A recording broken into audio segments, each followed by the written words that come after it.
Okay, the time is 6 o'clock. And you'll want to unmute your microphones.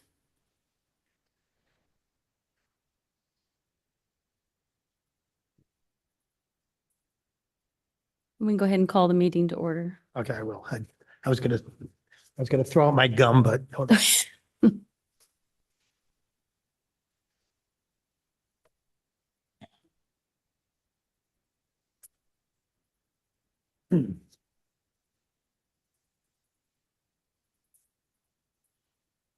Okay, hello, everybody. This is the regular board meeting of the Moraga-Orinda Fire District. It's February 19th, 2025, 6 o'clock. I call the meeting to order. And we'll do a roll call. Director Jex, Here. Director Jorgens, Here. and Director Jorgens is participating by Zoom from Florida. Director Romer, Here. President Hassler was planning to attend by Zoom. He, due to some scheduling, will be absent. For the entire meeting? Correct. And Chair Danziger. Here. Okay, next we'll do the Pledge of Allegiance. And I'm going to ask the chief to lead us. Is to the flag Of the United States of America, and to the republic for which it stands, one nation, under God, indivisible, with liberty and justice for all. Hey, thank you. I don't see any members of the public here for closed session item comment, so I'll close that. And we did not receive any written public comment, and we Okay. do not have any participants via Zoom right now. Okay, and at this point, we're going to close this open session, and we're going to go into closed session. We plan on reconvening the meeting at 7 o'clock. And the There's time, a separate Zoom for that, right? that is correct. Okay, thank you. And you have that Zoom, Director Jorgens, or, okay.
Okay, you can zoom us.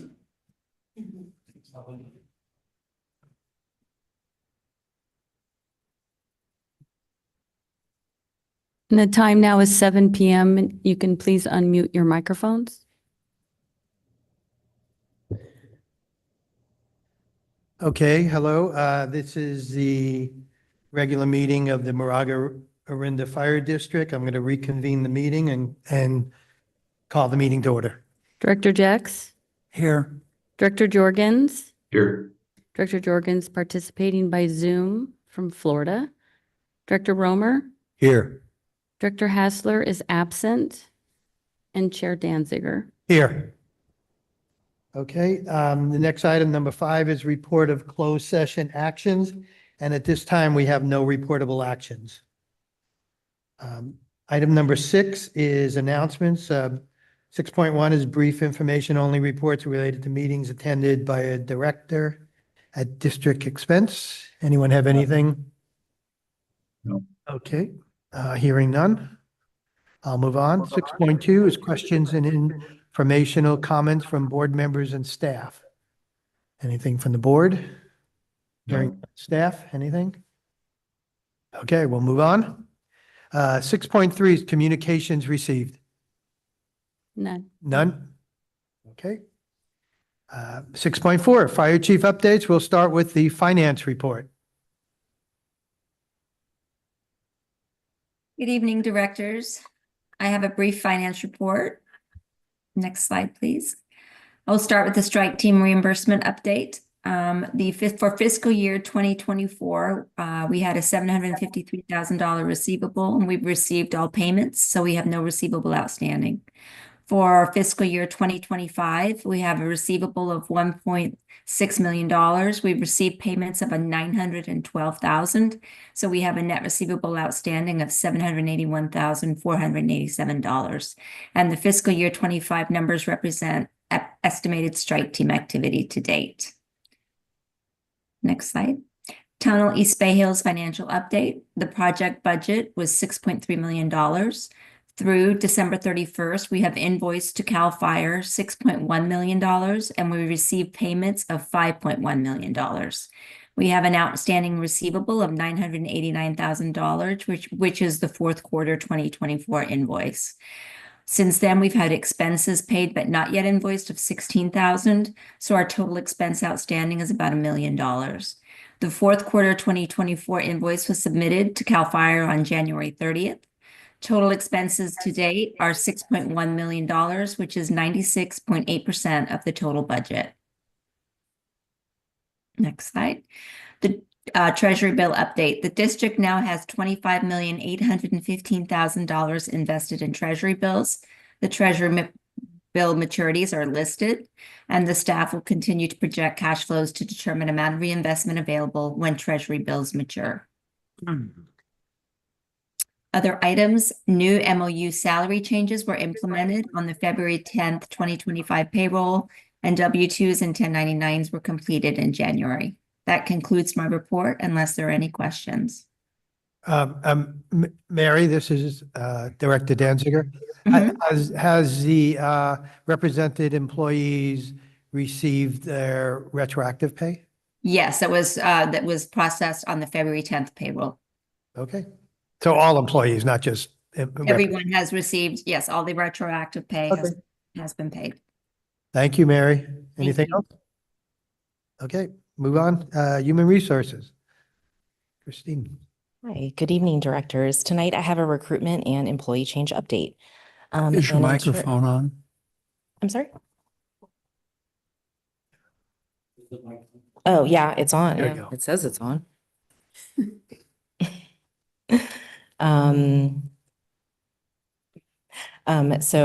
First off, Fire Captain Paramedic 2 internal recruitment was released on February 3rd.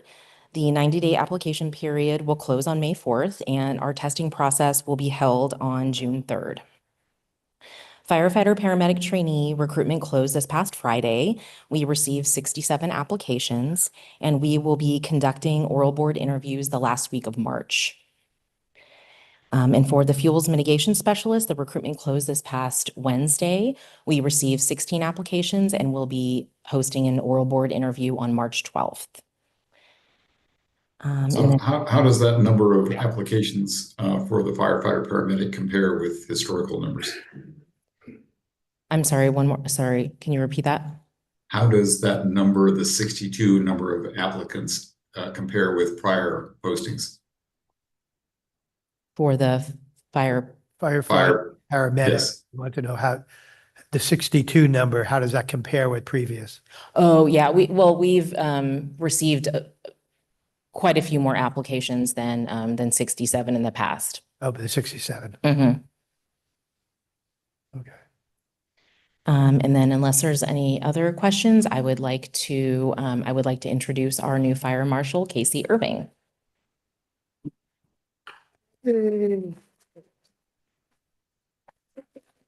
Thank you. Thank you. It's great to meet everyone. I'm just happy and thankful to be here, and I'm looking forward to supporting our community. Thank you. Welcome aboard. Thank you. Good to have you. Aboard. Thank Welcome. you. Happy to You got a have big you. job. I appreciate it. We should have announced you were going to be here. It probably would have packed the room. No, we don't want to do that. Thank you. Okay.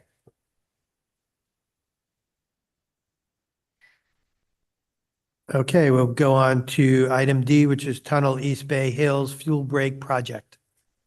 It should be the Do we have fire. the fire marshal report? Yeah. Fire, sorry, jumping ahead here. See? Okay, Fire Marshal report.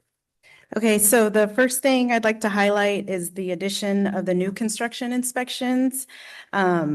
In an effort to reflect the workload and productivity, I felt it a benefit to add that to the report. Secondly, I want to, as you can see, there's no state mandated inspections completed in January. So I identified that as a priority, and I'd like to, I started developing a plan to complete the majority, if not all, the state mandated inspections this year.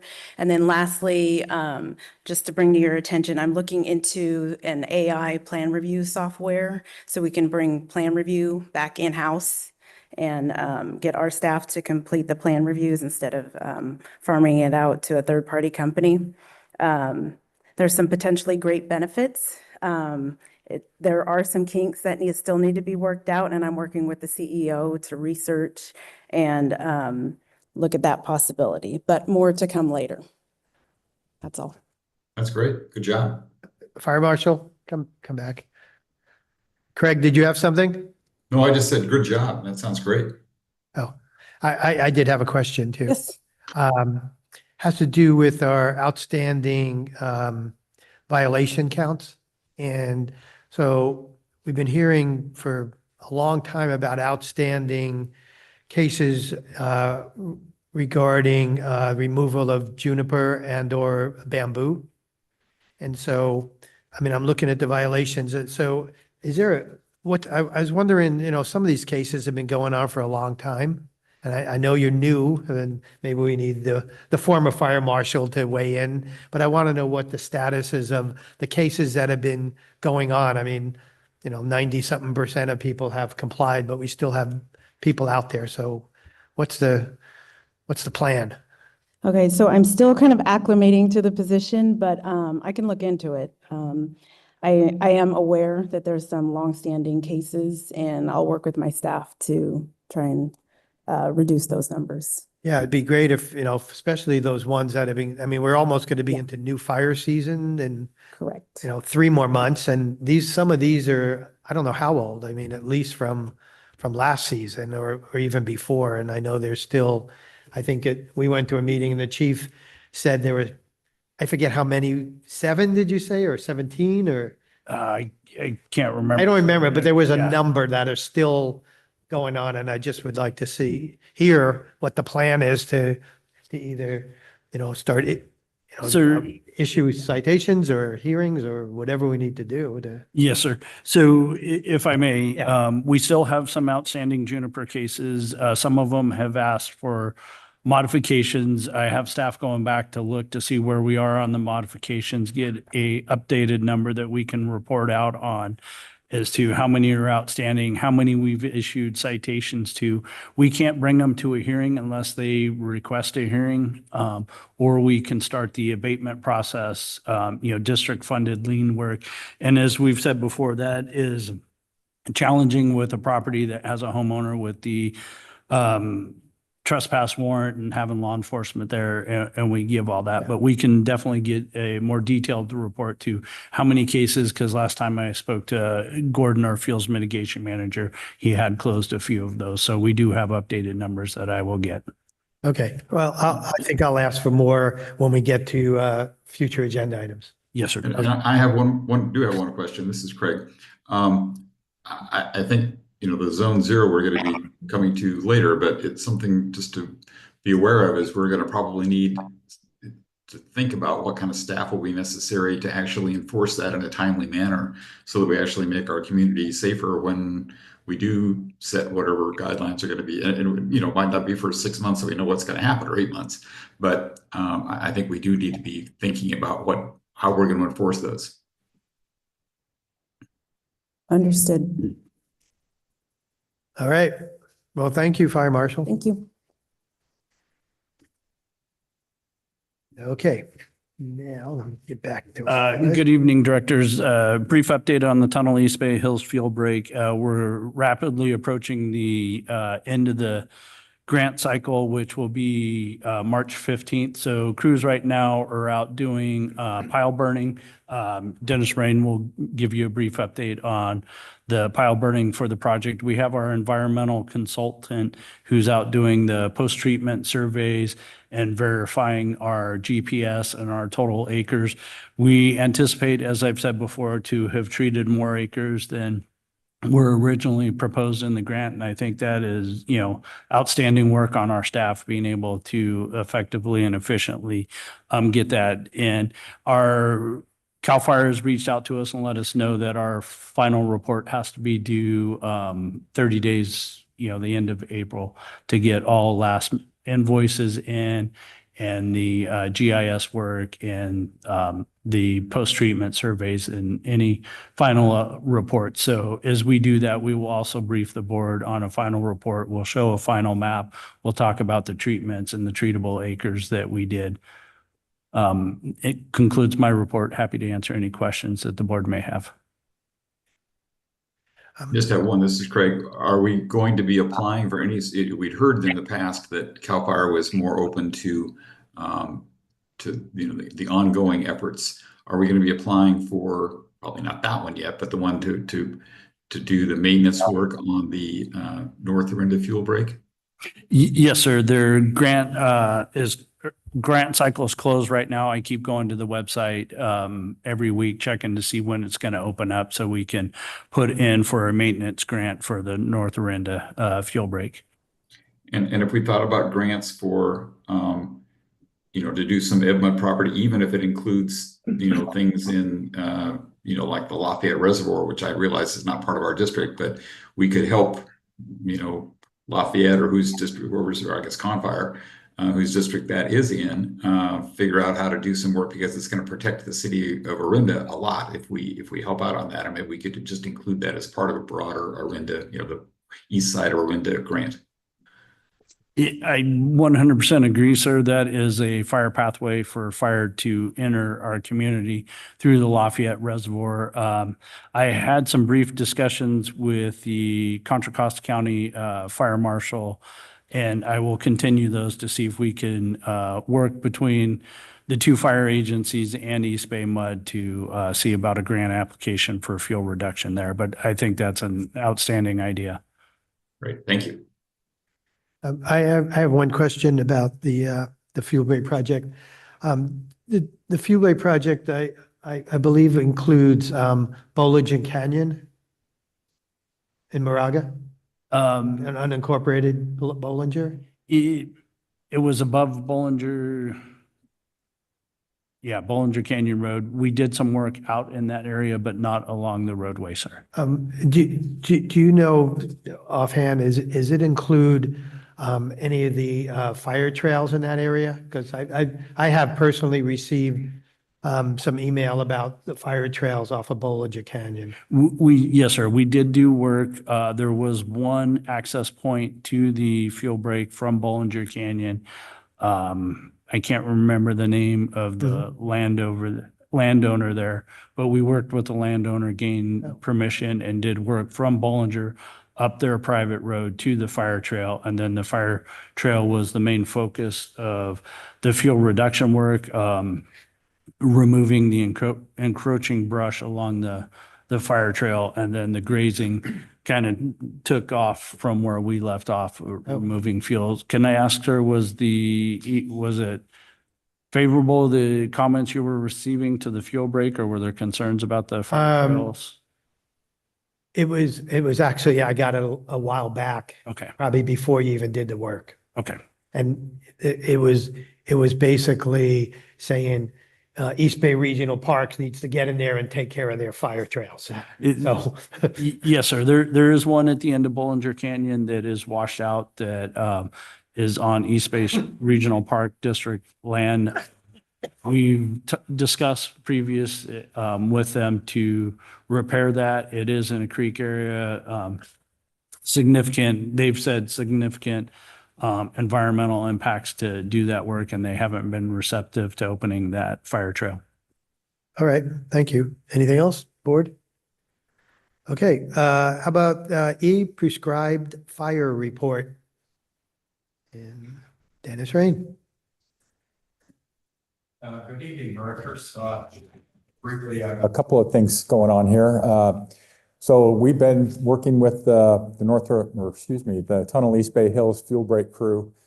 If you haven't seen the work that they've done, and I'm hard to impress, it's amazing the amount of material that they've moved and the understory that they've opened up. So from a prescribed fire standpoint, it creates great opportunities for us to go in and manage those fuel breaks with fire, especially in that area to the north of Canyon, which has always been a super hazardous area. It is absolutely amazing. So let's just start with that. When we started on the pending piles at Flicker Ridge, which is that area by Canyon, there was over 400 piles. We've got that down to just over 200 right now. And the crews will be up there working actually tomorrow again. We divided the district into 6 different zones that we wanted to get mitigation going with the Air Quality Management District. We created smoke management plans for all those. We burned 102 piles so far behind the Wilder development. North Moraga, we had about 50 piles that have been mitigated. Val Vista staging area, which is across, it's actually the Moraga Horsemen's Association area, which is part of the fuel break. We got 15 really large piles there. We burned 30 piles in Bollinger Canyon and 51 in the community of Canyon proper. Next slide, please. Some other updates. We completed 15 burn days in 2025 so far. We had 2 days that were canceled because they were poor air quality, that were no burn days. 7 days were canceled because of crew availability, and the primary reason for that is that winter time is the time when our contract crew from Contra Costa County tries to do a lot of training so that the crew is ready for fire season. So when we don't have that crew, we tend to pick smaller projects, little clusters of piles, and we've been using the fuels mitigation specialists to do those. So a lot of our burning coincided with some of the disastrous fires down south. We were able to turn those into positive news stories with channels 2, 5, and 7, and we got a lot of print media coverage about our prescribed burning within the district. Julie and her communication support unit helped us relocate the remote automated weather station to up on Flicker Ridge, which will help us as we continue to burn the piles between Indian Valley and the community of Canyon. And we also moved the EBAM, and I won't go through what the EBAM stands for, but we moved that over to 500 San Pablo Dam Road for East Bay Mud. And we were helping East Bay Mud burn log decks on the backside of San Pablo to reduce the fuel load over there earlier this week. So the EBAM kind of sits between their burn project, and Wagner Ranch School. So we're able to document the particulate matter that's coming off of those log decks, I'm very happy to say there's literally nothing coming off that's blowing towards the city of Orinda. And then finally, I remember Director Danziger, when we were looking at changing job descriptions, you asked about California Prescribed Fire Burn Boss certification, and I finally got the last ticket punched on that. So Hey. that project is done for All now. right. Congratulations. Thank you. Hey, Um, before you go back to the other slide a minute. At the top, it says 2015. That's Yeah, okay. typo, sorry, 2025. I'm good at catching that. Yeah, All right. I just saw it when I got up here. Okay.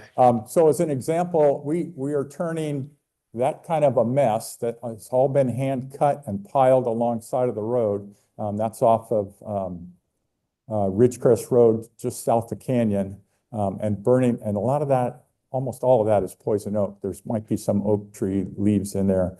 But we're burning that and creating this amazing open understory there that will carry low intensity prescribed fire for a lot of acres.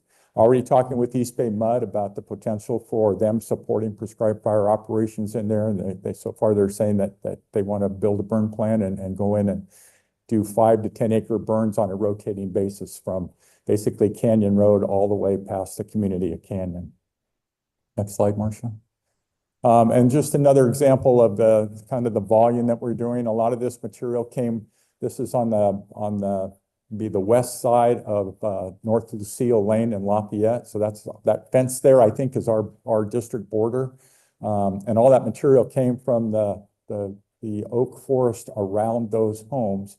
And it was brought up on the hillside where we had Crew 12 and the specialists came up there and were able to mitigate all that. And we actually had 2 different news stories come out of this pile burn because it was super visible to the community.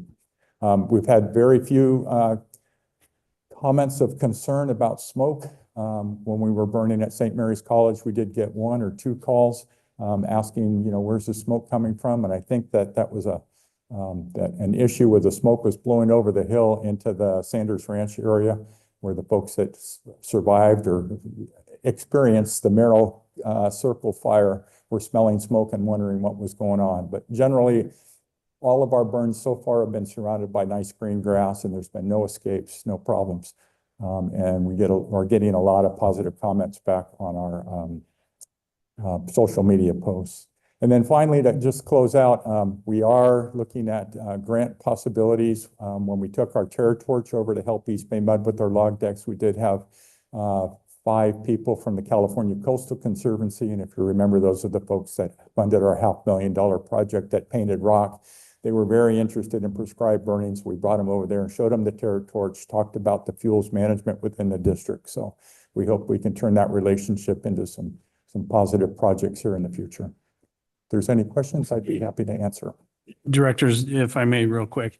In this picture here, the homes, as Dennis said, are in Lafayette, and they're under the jurisdiction of Confire, but we had received over several years multiple complaints from the homeowners about the brush that was on the hillside that would allow fire to transmit into the home. So using our grant funds, we were able to mitigate that fuel and remove the fuel that you see being burned there in the piles. So now we created a buffer, a defensible space for our neighbors, and goes back to the point made earlier that, Lafayette Reservoir is an area that threatens our home. So some good work here to collaborate with our neighbors and say, hey, we've helped out here. Can you help us out in areas of our district? Great. Hey, thank you, Dennis. Good job. Any other questions, board? No? Okay, we'll move on to the item F, which is home hardening grant program. Good evening, directors. I'm Julie Sparks, specialist for the emergency preparedness, and I've been working on the Gutter Guard home hardening grant program. This is just an update what we've done so far since we started the direct ship program. We have 336 residents who've applied for the Gutter Guard grants. 285 orders had been shipped. This is as of just last week. 37 orders were picked up. When we ship out the gutter guards, there's some extra material, and we've asked them to return it to the admin office. And so with the extra material, I'm able to fill other orders when people come and pick it up. So we've been working on that as well. And then there, it says up there, there's 14 new orders. I think when I placed the order, there was 17 new orders that went out. So the total expenditure to date is about 161,912, and that is 64% of our second $99,500 purchase order so far spent. So what do you think we could do to get more? There we go. I'll just talk about it a little bit. Here we go, Craig. So in order to get more people interested, more people participating in the home hardening grant program, we've created 4 sandwich boards. The one on the left, the black one, that was the one that we made sandwich boards out of, and we've placed them in four locations in our district. And then the banner is the one on the right, the white one. So the banner is set to go up at the BART walkway in Orinda on March 14th through April 3rd. And then the other banner that we got is going to go on the fence at the Moraga Commons. And I've applied for that for March 3rd, and they're going to get back to me on timing. But that should be up about March 3rd through April 2nd. The 4 sandwich boards, one was placed at the 5-way intersection near the Bevmo and all the freeway in Orinda. A second one was placed at St. Stephen's and El Nido Ranch. The third one was placed at St. Mary's in Ream Boulevard, right near the fire danger sign. And then the last one was placed on Canyon Road, right across from De La Cruz Way. So as you're headed towards Canyon. So that's end of report. Do you guys have any questions for me? Do we have any way to track whether people use the QR code things? Your question is, are we Do able? we have any way to, I see a QR code at the bottom of the sandwich board. Do we have a way to know if that's how if they actually used it? So if they use the QR code, that brings them to the MOFD website, the page with the home hardening grant. And then if they go ahead and order gutter guards or vent mesh through that, we can see their orders from there. Whether they went and got there through the sign, through social media, through our website, I wouldn't know the difference. But I can tell when we get more orders, like after the fires, we had 40 orders right after the fires. So you can see when orders pick up. Maybe we should take once we have the signboards, maybe we should take them to, the schools for, where kids get dropped off and that kind of thing. So, like the grade schools and, so that the parents that are driving their kids in can see it as they're waiting in line. Just move them around a little bit. Yeah, Director Jorgens, this is Lucas Lambert. We do intend on moving these signs throughout our communities to make sure that we get good coverage. And in addition, Julie's been working with the city of Orinda. There's been publications to advertise the grant program as well that we received quite a few more inquiries from the community from. As we were placing these signs throughout the community, we were getting pictures of people coming out with their cell phones, taking the QR codes before we could get them out of the vehicle. So we believe that this will have a good response, and we'll continue to track the orders. Great, thank you. Good job. Are the sandwich boards, just curious, because like Craig was saying and we were both saying, if we have community events, farmers markets, are they chained down? They are chained down. They Yes. are chained. So in order to move them, we'd have to talk to you if we knew something coming up. So Yes, just let me know. okay, Happy to help with that. great. No, that's great. Awesome. Thank The you. farmer's market's a good idea. Yeah. They have Okay. one in Moraga and Orinda. All right. Yep. I got that noted. Thank you, guys. All right, thank you. Anything else? Okay, we'll move on to G, which is operations report. Hi, good evening, directors. Lucas Lambert. I'll be giving tonight's operations report. Next slide. Beginning, I'm going to preference tonight's report that will focus on many of the details that we've experienced down in Southern California by staff that were assigned as part of the mutual aid efforts to the communities that were affected by the fires. I want to preference the discussion with the pictures that you're going to see before you that were either taken by me with approval from the incident to deliver or taken by stock media coverage that are tagged. These incidents generated many questions and inquiries through our communities, as you can imagine. But with respects to the folks that were impacted by the fires, in addition to the incident management teams that were trying to manage the incidents, we've waited until this information sets in, and we will continue to learn from these incidents to get better, to improve, and to develop and inform. Next slide. In total, MOFD provided assistance to throughout Southern California with the 9 members that you see before you, including Strike Team Leader, Battalion Chief John Bensley, that assisted as part of Strike Team 2025 Alpha, led by Captain Anthony Grigorovic, Captain Jacob Arola, Engineer Dooley, and firefighter paramedic Katie Hemsel, that were assigned to the Eaton incident. GIS specialist engineer Steve Rognes is also assigned to the Eaton incident.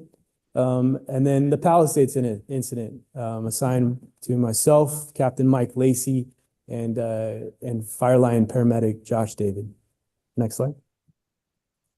This is a snapshot of the weather prediction by the National Weather Service in the area that occurred 4 days after the initial incident. Of note, the wind events that we experienced while assigned to the incidents over the last few years, we have noticed are stronger and occurred in increase in frequency and longer durations. And I'll note in the date that you see before you, this is a snapshot on Sunday, January 12th. So this incident, the initial incidents began January 7th. Next slide. This is something that we've become more familiar with and that we are learning. This is another weather event that we experienced.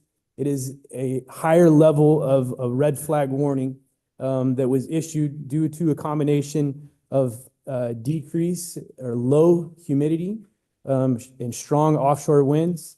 As many of us know, red flag warnings are a combination of that. This is an extreme level of a red flag, which is called a PDS, or particular dangerous situation.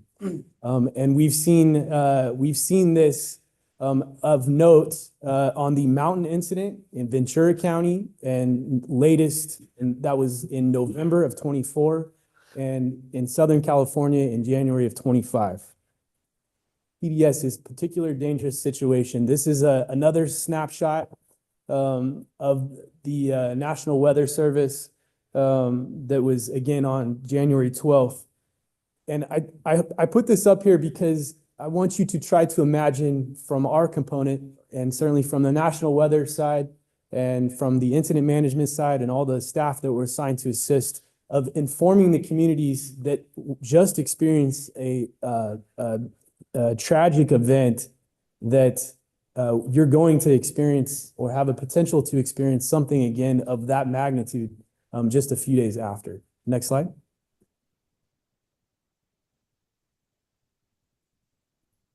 All right, from here, I'm going to focus on much more on the Palisades incident. This is the one that many of us are most familiar with, and that's not to speak down on the other incidents, but I believe this incident, we have many parallels that we can draw from. As mentioned earlier, this fire began on January 7th. It consumed nearly 24,000 acres. 12 people perished in the incident and destroyed 6,837 structures, affecting the communities of Pacific Palisades, Malibu, and Topanga. So what you see before you is a footprint of the Palisades incident, in addition to the evacuation zones that were affected, and on both warning and orders. Next slide. And this is the outcome. This is right in the heart of the Pacific Palisades. that burned through the community's hot. It burned fast and eventually settled on what I would certainly categorize as a conflagration. This is right in the middle of what I would consider of the fire or of the community of the Pacific Palisades. Next slide. This fire, like all fires, does not discriminate. This is a picture taken just below the Pacific Palisades community, obviously looking out at the Pacific Ocean, and that parallels also Highway 1. This was a small community or community neighborhood that would normally be right next to a large body of water that receives humidity from the water. And as you can see, this is the outcome that got flattened. And one thing that I noted, one of the lifeguard stands on the beach burnt down. Next slide. This is the entrance to a school, the Pacific Palisades. Next slide. And this is what's left of the school. Next slide. This is a view from the street. And it gives some understanding of some of the vegetation in the area of the Pacific Palisades neighborhood. It gives an idea of the width of the streets, the development, the access, egress, and some of the areas that I certainly see the parallels that we have within our own communities and within our own district. Next slide. This is a bank right in the heart of the community of the Pacific Palisades. Next slide. And this is an image that many of us were first exposed to on the news. As a bulldozer is clearing vehicles from abandoned vehicles in one of the major egress areas, access egress areas on the street. These vehicles were abandoned by people that panicked, got out of their car and ran. Next slide. And this is the outcome. That's a single lane that the cars on the left are burned. The cars on the right were not burned. This was done to allow for evacuation efforts of the community and for firefighters to enter the community. Next slide. And this is a second shot of one of the main entrances into the community. Next slide. Like other incidents that we've experienced, even both within our own agency, there were water supply issues. And I will not speak to what those determine. There's much debate and will continue. But I can say that it did exist. And like all conflagrations of that size, water supply is of concern, and that goes back into effect of how we fight fire and may likely change some of our strategy and techniques. Next slide. This is a short video. Marsha, if you can play.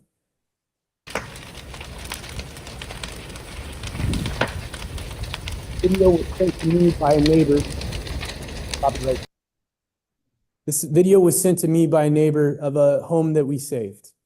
And I'll note right there, the house to your left that is not on fire, there is wooden outdoor furniture. That furniture we moved from the backyard to the front yard because it is furniture that can burn. And in this case, we would consider this as fuel.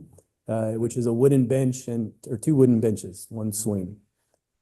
We chose to make a stand on this fire because of what we had to work with.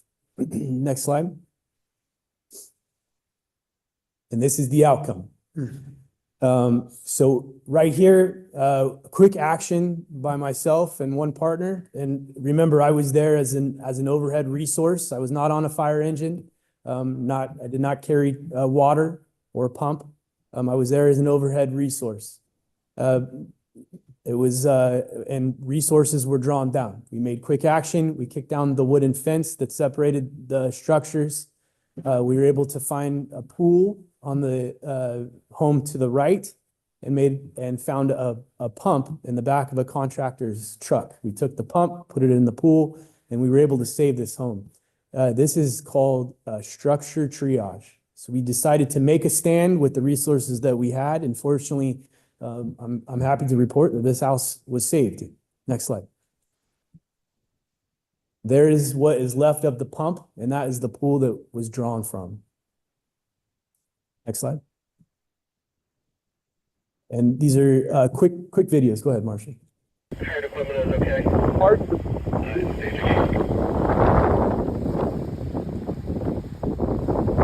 I took hopes of sharing this with you tonight. So that fire is laid over. Or next. That fire that's laid over.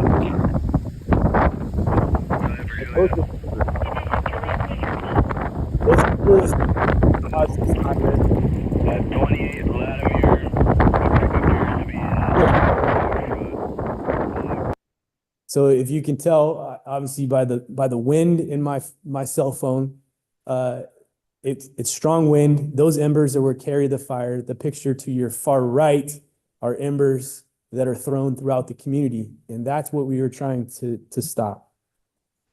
Oftentimes, since I've gotten back, we've gotten many questions from the community, from staff, from people, from all kinds, and it's often centered around what can I do? What did we learn? And we will continue to learn from these fires, but I can tell you that there's three different topics, and these are not just my assessment, but the assessments of the scientists, the people that were there that I spoke with on site, and then of the firefighters as well. Number one, home hardening. Class A roofs, gutter guards, vent mesh to block embers that we just heard from Julie, that we've supported through as an agency. Number two, fuel mitigation. Removal of dead, dying, drying plants. Appropriate clearances that separate fuel from structures. Thinning of vegetation. Number three, firefighter injections, to include what I just showed you. Firefighters that conduct a quick and rapid structure triage. Firefighters that conduct a fire front following, and identifying locations where we can make tactical, appropriate stands to save lives and save property. These three things together are what help us in the event of these fires, both before and during an event. Next slide. This is another one that we get quite a bit. The fire's out. Why can't we enter the property? And this is why. This takes a long time. It's tedious. And I can tell you firsthand that it's important to us to get homeowners back to their properties, but it's incumbent upon us to make sure that we do so safely. And it takes time. These are utilities across the roadways. There's gas lines and electrical lines exposed. Next slide. These are some of the notifications that were made about the water contamination, about the building inspections, about entering the hazardous areas that are certainly hazardous. Next slide. And last, this is the urban search and rescue team. There were teams across our state, our country, and beyond, to include firefighters from Mexico, firefighters from Canada, that we worked collectively with. These folks are doing a structure damage inspection. They're looking for deceased citizens. They're looking for things that can be of hazard, and they're taking inventory of all of that. And it's also a dangerous job because, as you can see, there's many things that can hurt them. Next slide. And as I conclude, I took this was sent to me, actually, I believe by Julie, that I shared to our crews that were out assigned to the incident. It was a snapshot from next door. And it's often that we think that we're so far removed from our own community in a different area that people may not understand what we're doing. So I took this snapshot, credit to this person that posted it on social media and sent it to the crews. It's important for us to remember that we're here as partners and as guests to support one another. and it brought some light to the folks that were assigned. Pending any questions, this concludes my report. I'd like to, can we go back? Oh, excuse me. Great presentation, Chief. Really appreciate all the help that you gave those folks down there. I'd like to go back to that one photograph of the home that you saved. And I know that under the pressure of what's happening, you're focused on saving the home. You're not focused on whether and which homes, why the one home burned and the other one didn't. But as we take lessons from this fire and others, and as you are taking the lessons to persuade folks in our community to harden their homes and consider a zone 0 voluntarily or by ordinance, is that, for example, what is the distance between the home, the edge of the wall of the home that burned and the home that you saved? I can't tell from that photograph. Is it 20 feet? Is it 30 feet? Is it 50 feet? Sure. I don't know the exact distance. If I had to estimate from one structure to the other, I'd estimate 30 feet or so, which I think was a general practice at the time which these residents were built. But that's an estimate. But like I said, the third piece of it, home hardening, vegetation clearance, and the firefighter injections, we were able to determine through our experience, myself and the partner that I was assigned with, that we believe that we could make a stand here. And with what limited resources that we had, like I showed of the remnants of that pump, the wind direction, which actually changed directions a couple times when we were there, that we were able to make a stand. Did it change directions from blowing from the house that was burning toward the house that you saved, or did it shift in the opposite direction? Both. It did both. It did both. And Marcia, if you can go back to the video maybe quickly. Yeah, so right here, again, this was sent to me by a neighbor that avoided the evacuations, which I don't condone, but witnessed some of the actions. So this right now is blowing away from that structure. Right. I can tell you with confidence that that this fire did turn and blow towards the other residents. Is there a flame in the gutter of the home that's burning there to the right of where the main flame area is? And yes, again, I would be surprised if you're noticing details like, hey, this home has gutter guards, this home has vent screening, and this home doesn't. Yeah, so the lessons to be learned from these particular homes and for others that you saw, and I direct this to Jacob and anybody else who was out there.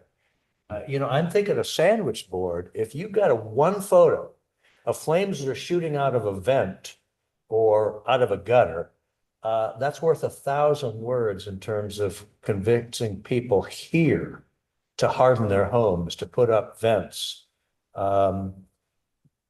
That's the kind of evidence that I'm looking for. That's the kind of persuasive value that I'm seeing in photos or videos like this. That looks like flames coming out of a gutter to me. It's hard to tell from this photograph where that, how that home started on fire. Yes, sir. I believe that flame there that you see is actually towards the back of the rear of the home. When we were doing a size up of the structure triage, we had noticed that there was smoke coming from underneath the eaves. So it's at the initial point in some way, this fire got into the attic space. Okay. Which could have been from a vent. Did Pacific Palisades have either an ordinance or practice? Did they have a home hardening program? Did they have 10%, 30% of their homes that had gutter guards and vent screening? Do we know? I don't. Pacific Palisades is protected by Los Angeles City Fire Department. Is the fire department that represents that community.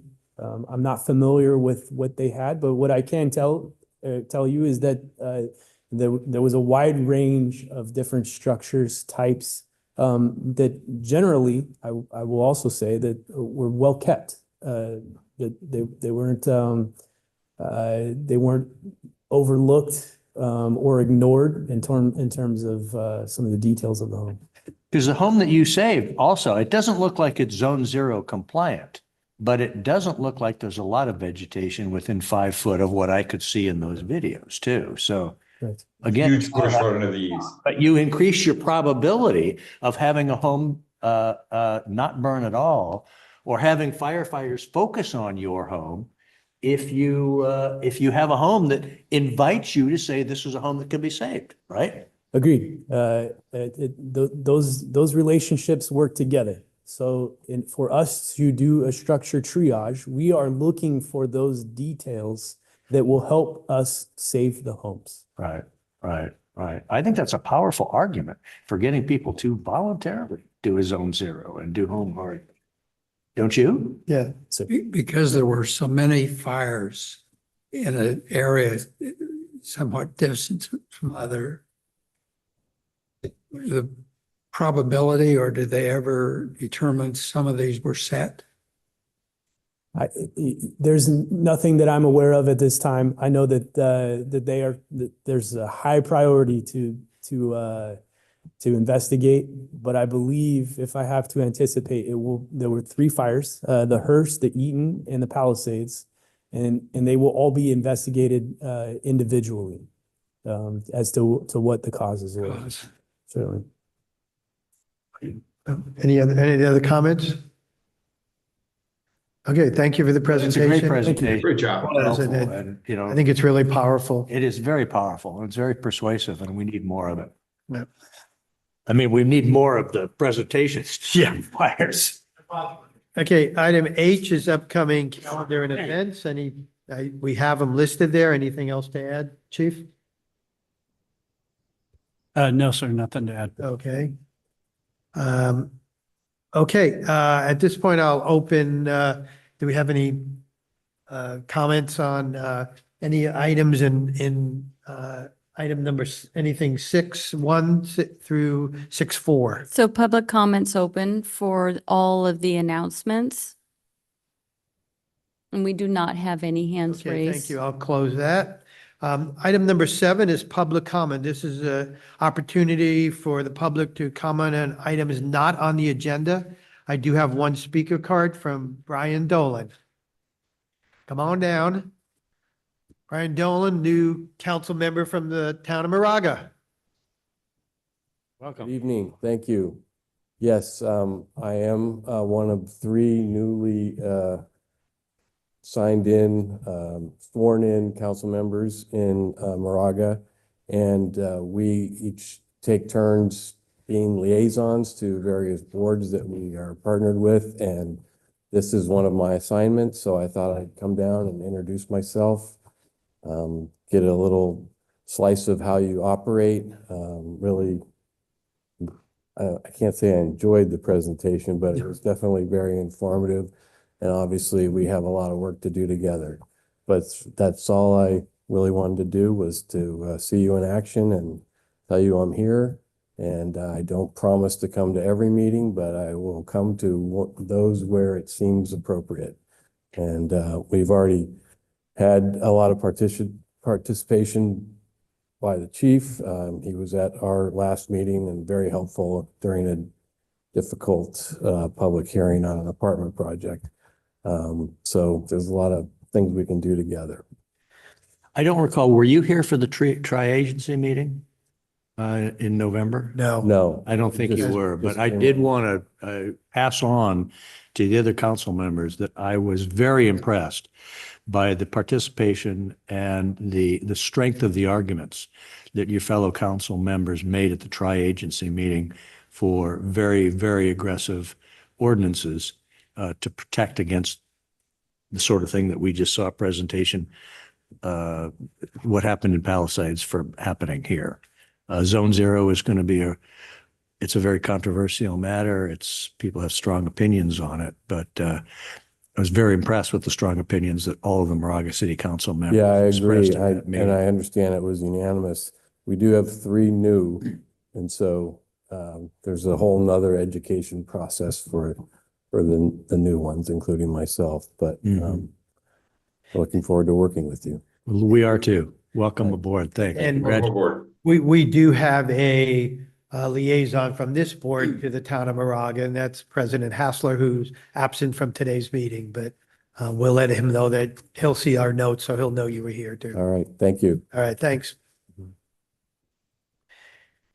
Do you have any other? And so we did receive 3 written public comments, which was forwarded to the directors and are available on our website. One was from North Creek Academy Kindergarten and from 2 Miramani students and another one from Nick Warrenoff. Okay, we all received those, and I love seeing the ones from, I like to get comments from everybody, but particularly the kindergarten and the Miramani students. Those are great. Excellent comments on our. And we do not have any hands raised. Okay, so we'll close item number 7 and we'll move on to the consent calendar. Item 8, does any member of the board want to pull anything from 8.1 through 8.6? And so typically we will go ahead and open public comment first. Okay. And so public comments open for the consent agenda. We do not have any public comment. So I move we approve the consent agenda. I'm sorry. I was asking the board, I would like to just pull item 8.6, just real briefly. So can I? move we approve the consent agenda without items at 8.6. I didn't catch what he said. Craig, could you repeat that, I please? said I move that we approve the consent agenda without item 8.6. I'll Okay, second. Okay, we got a motion and a second. Director Jex? We're doing a, Oh. Aye. Director Jorgens? Aye. Director Romer? Aye. And Chair Danziger? aye. Okay, I pulled one item. I pulled item 8.6, which is code enforcement notices, delinquent notices process. We had asked in a previous board meeting to add this item and show us the notices, and I appreciate that, Fire Marshal and Chief.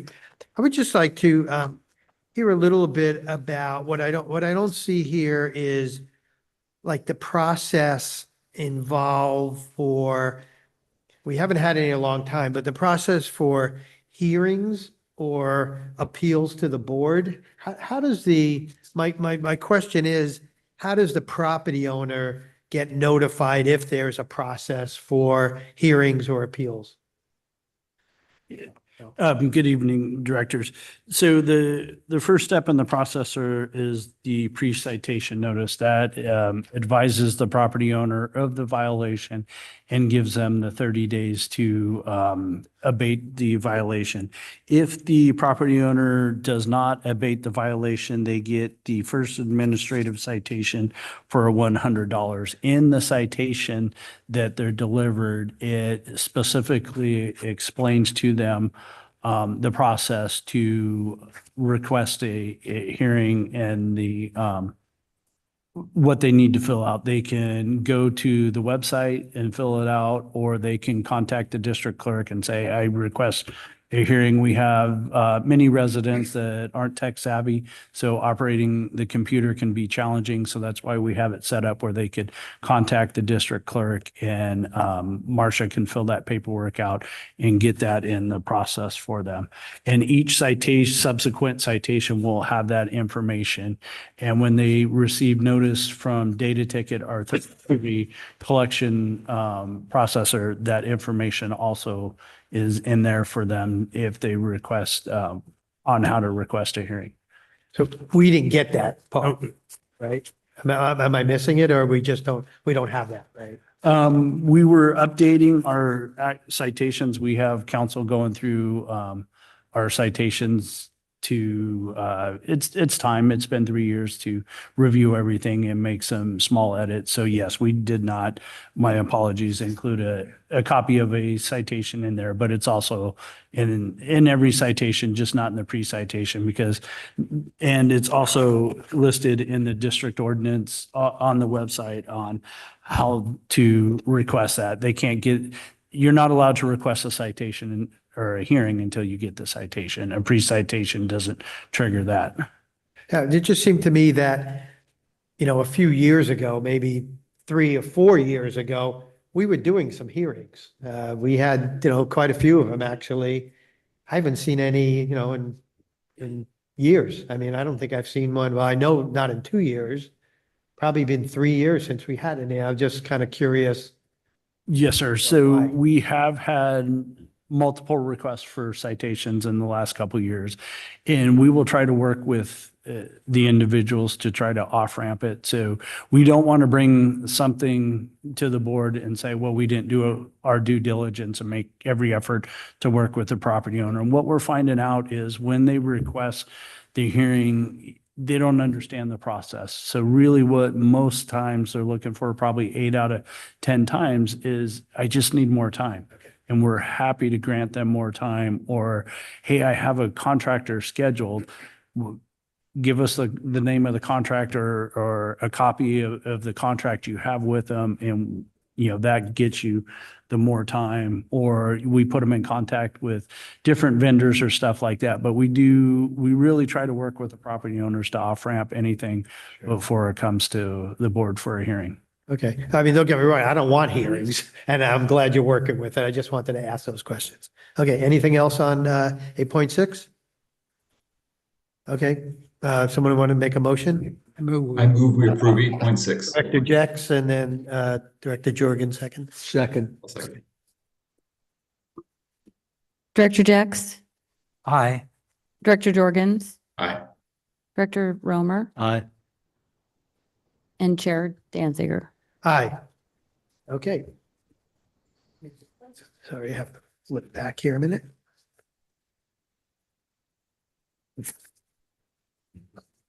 Okay, we'll get, item number 9 on agenda is the regular agenda, and item 9.1 is appoint George Peterson Insurance Agency as insurance agent broker. Good evening, directors.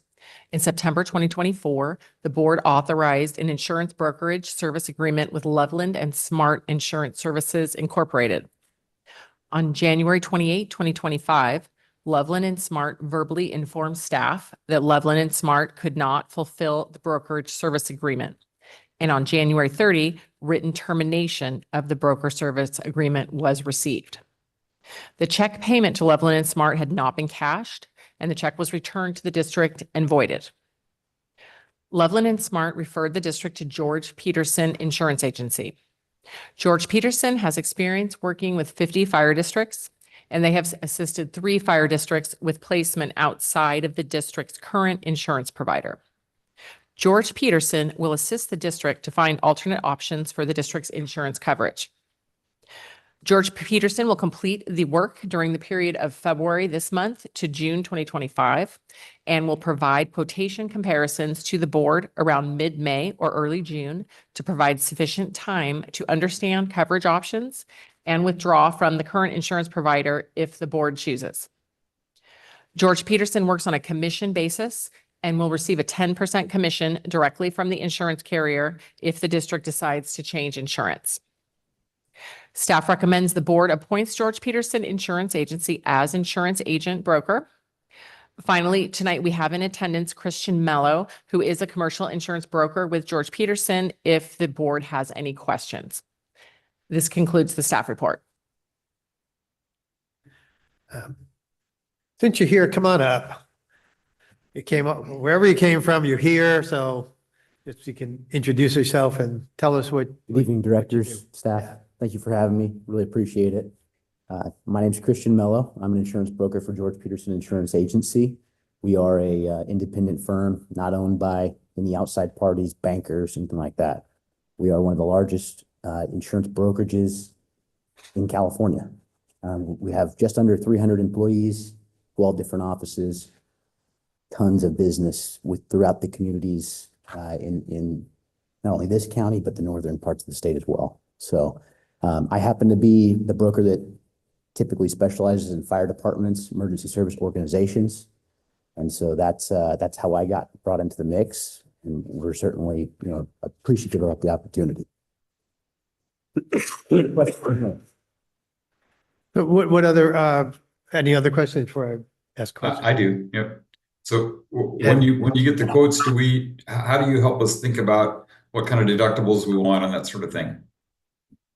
So if we get other alternatives from other carriers, we'll go through deductible options, what is best for the district, depending on what your guys' finances are. There'll be some direction and approach to it rather than just, here's your coverage, pay us, we'll see you next year. The approach is, it's a risk management strategy. We like to go through it together. You guys are the ones that are paying for the insurance. And so number one, you need to understand what's covered, what you guys are comfortable with taking on certain risks, whether that's taking on a larger deductible, self-insuring in some cases, and understanding that process. Will you also be able to compare whatever you get from the outside with what we presently get from the authority? That's correct. Yes, sir. Have you? I assume you need our loss reports and that sort of thing, or historical loss reports? That is correct. Yes, I'll be working with staff to get some of the information if the board approves our involvement. And then at that time, we'll be compiling obviously loss history, making sure that there's a good loss record, and then addressing some of those issues up front if there is maybe some concern on my end or the carrier's end, and then having some type of an approach to go to the carriers with a good light. And do you propose education for our staff and our firefighters in how to prevent losses? Absolutely. If you're doing business, whether you're a district, public entity, or a contractor in the state of California, anything you can do, whether it's training, understanding certain risks, taking education courses, highly recommend right now. I mean, you all saw the presentation that was given with the LA fires. By the way, excellent presentation. It's going to hit close to home for a lot of people, especially right now with the insurance crisis already that we have. And so whatever we can do together to kind of combat that in this difficult market is going to be key. And training, those resources are second to none. They directly correlate with losses. For instance, driving. If you have guys that aren't taking the driver courses, EVOC training, et cetera, and they get into an accident, the carrier is going to come to you and go, why did they run into this truck, guys? So. Okay. And this insurance that you're going to be getting for us covers what kinds of things? So it's going to cover your property and casualty. So your liability lines, auto, general liability, directors and officers, employment management liability, umbrella coverage, crime, cyber. It's going to be pretty comparable to what you have currently. Just not going to be workers' comp, because obviously FARA does not cover workers' comp. You guys are with a different organization for that. So do we insure our fire buildings, our office, the fire station? That's correct. The property will be covered as well for the buildings. Do we have to? If you don't want to, my recommendation is if you have the finances for it, there's no bank that's asking you for a loss pay year and mortgage, for your insurance, and the funds are there and everybody understands that it's on the district. I recommend self-insuring whenever possible right now. My approach is, why pay the insurance carrier if you guys understand the risk and have the finances to take on that? From a liability side, different story. You can't buy enough insurance for liability right now. Yeah, that's a very different market than the fire insurance is. Correct. Any other questions from directors? Okay, hearing none. Thank you very much for being here. Thank you. Appreciate it. Look forward to hearing from you. Yeah. Okay. We have anything else? Nothing? Okay, so let's open public comment on item 9.1. All right, so the public comment is open, and we do not have any public comment. Okay, we'll close public comment. I move we approve 9.1 as written. Okay, can I get a second? Second it. Okay, we got a motion and a second. Director Jex, Aye. Director Jorgens, Aye. Director Romer, Aye. Chair Danziger. Aye, motion passes. Okay, 9.2 is the mid-year budget review, fiscal year 2025, and everything else that's included there. The mid-year budget review has been prepared. The original budget was adopted in June 2024 and projected a general fund deficit of $316,000. At the time, labor negotiations were ongoing, and the original budget included no salary or benefit increases. In December 2024, the district reached agreements with both labor unions, which included 5% salary increases and benefit enhancements. The updated projections based on financial information through Q2 is a deficit of $1.4 million. Looking at revenue on the left side, property tax revenue is projected to meet or to exceed budget total revenue is projected to exceed budget 1.9 million. So first with property tax, that is projected to effectively exceed budget 48,000. I want to highlight on property tax revenue that it includes a conservative projection for supplemental property tax revenue. Supplemental property tax revenue is generated from property ownership changes, new construction, and remodels. It is likely the district will receive more than the projection of $400,000. But for comparison purposes, last year, the district received $672,000 in supplemental revenue. And the year prior to that, the district received $1 million. Investment earnings are projected to exceed budget $277,000 due to increased interest rates and due to board direction to move investments into higher yielding treasury bills. Ambulance revenue through Q2 is projected to exceed budget $340,000. Fiscal year 2025 ambulance transports increased 8% over the prior fiscal year.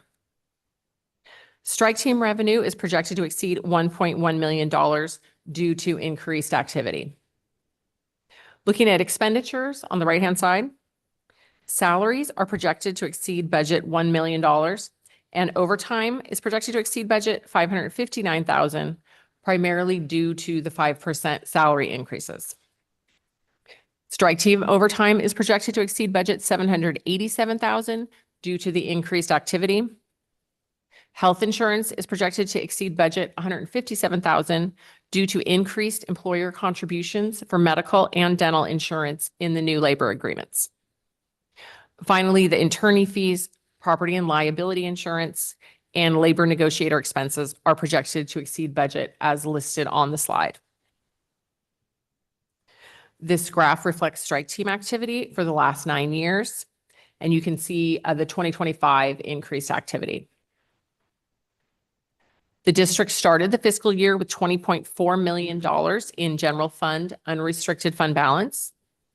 The projected deficit would decrease the unrestricted fund balance to $19.3 million, which would exceed the board policy minimum of 40% and would meet the fund balance policy goal of 50%.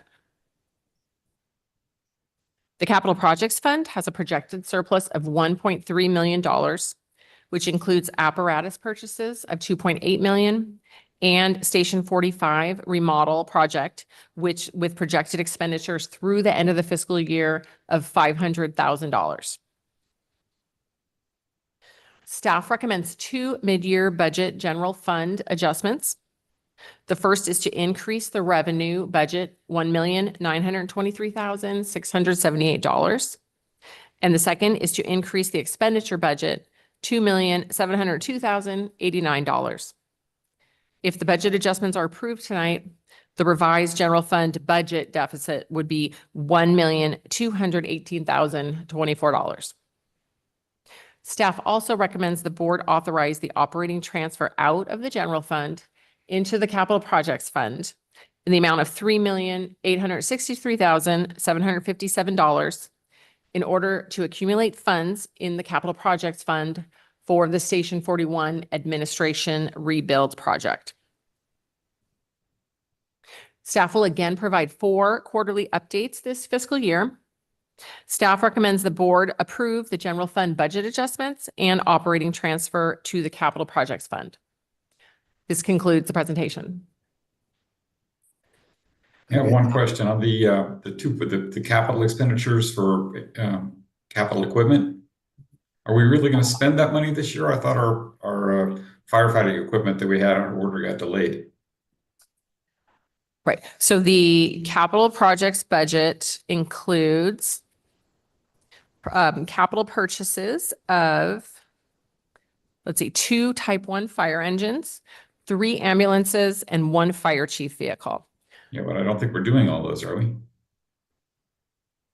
Right. So they've all been ordered. They're all under contract. And so, right. And some of them we've actually already paid for. So I don't know the timing of when we expect to get these, but we're absolutely under contract and liable to pay for them. Well, but if we do cash budgets, right? So if we aren't going to, I heard the delivery on at least some of the equipment was going to be a year delayed. So we certainly aren't going to pay for it because they're under a contract too. And if they don't deliver it on time, I assume our contracts are written so we don't have to pay them. Yes. So communication with Pierce Manufacturing is the builder of the 2 Type 1 engines. The vendor that we made the purchase through is Golden State. We just recently received feedback to expect an additional delay on the 2 Pierce engines. The fire chief vehicle is a budgeted item for this fiscal year that we are waiting for the list to open from the manufacturers to place the order. And we just completed the second remount for the ambulance. We have 2 additional remounts that are still budgeted for in this year's capital fund that we are working with the vendor to complete. But I'm back on the fire engines. So if they got delayed, why are we paying them for them now? Right. So we will pay for we'll pay for the apparatus when we receive the apparatus. So, right. So if we're not going to receive it by June 30th, then we won't pay for it until it's received. Right. So if we just got a notice that says that, then we shouldn't have that in our budget for this year. It ought to be in next year's budget. Right. So what we do, since a purchase order has been issued, that legally obligates the district. So we do what's called an encumbrance. And so it's an accounting entry at the end of the fiscal year that basically saves that fund balance to pay for the fire engine in the new fiscal year. So we'll encumber those funds. So the 2,789,000, which is the amended budget in the capital fund, covers all of that. Correct.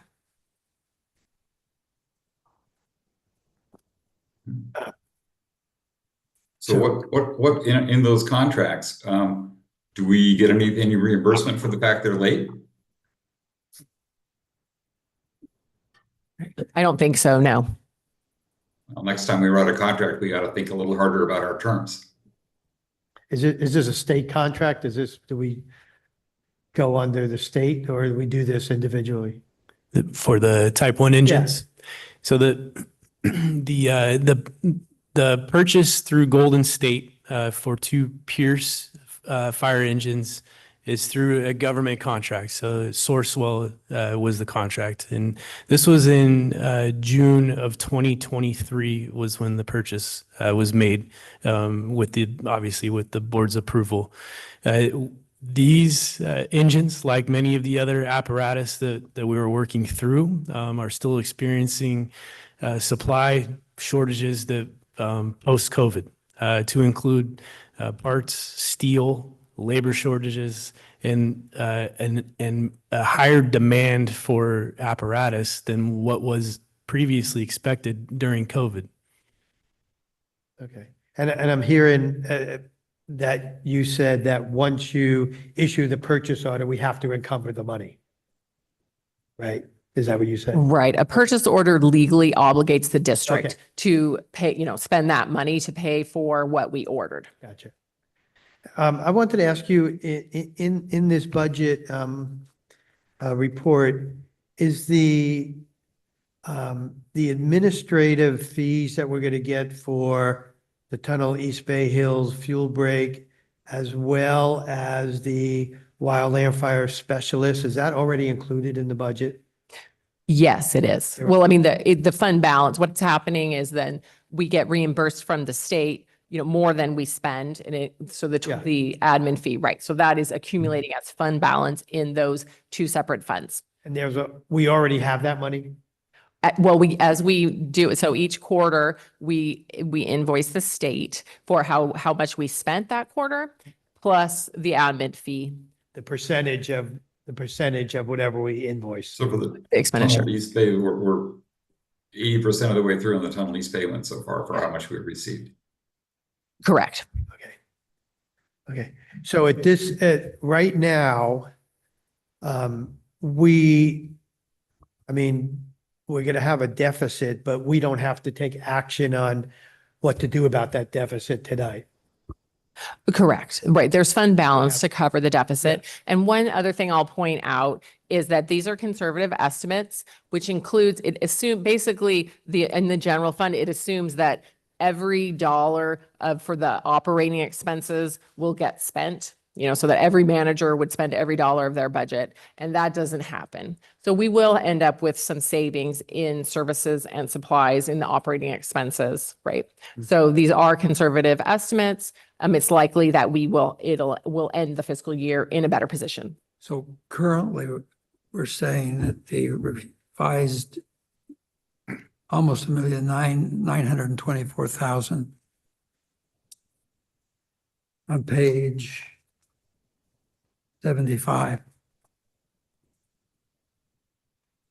So if everything turned out as we are forecasting, that would be the deficit in the general fund.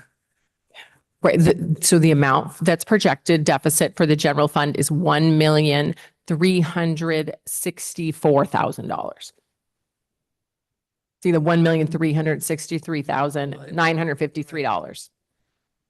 I see that.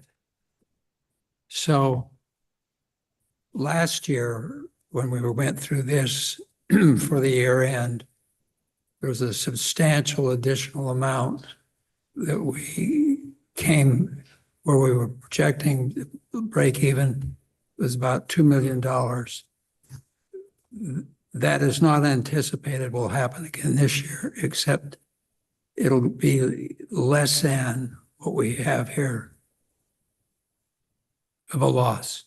And the big difference there is because we had we put in zero. Last year, we would have had, I don't know, 4.5 or whatever our last year's salary increase was, that was already contracted for. And this year we put in zero, knowing it wasn't going to be zero. But so that isn't, that every 2 years we get the good news, and the third year we get the bad news because we always predict zero instead of some nominal number.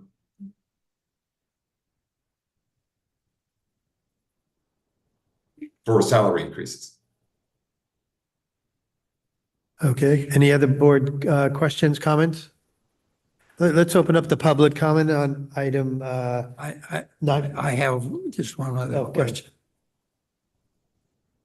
Long-range forecast, now that we have the settlement with regards to the union, we know what those will be. We have capital budget that we're determining if and when certain things may happen. When will we get a revised long-range forecast, at least for the next 3-4 years? So the long-range forecast at the next meeting in March, that will be presented. Thank you. Okay. Okay. Public comment on item 9.2. And we have one hand raised. Dan Elbana. Okay, Dan, you're on. Good evening, directors. My name is Dan Albana. I'm a local 1230 representative. I'm just curious, with the way the budget is built, how many firefighters did we budget for? Because I know in previous budgets we've budgeted for the full 57 with all the floats, and then I remember.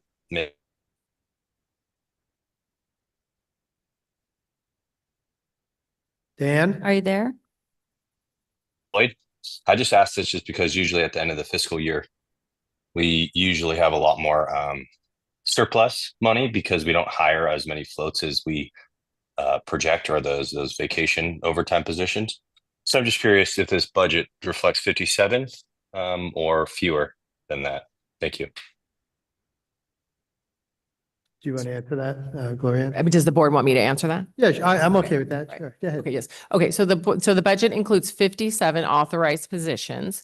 However, that was changed last year. We did not budget financially for 57 positions. The board directed to budget based on however many employees we had it was like May and June of 2024. Okay, thank you. And we do Dan- not, oh, Dan, you still have some time. Anything else? Okay, move on. Okay. Any other public?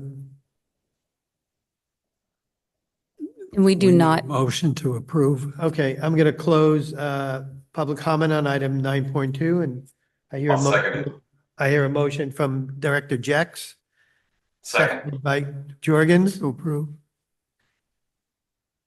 Director That- Jex, So that's to approve the general fund revenue budget adjustment increase as stated in the item.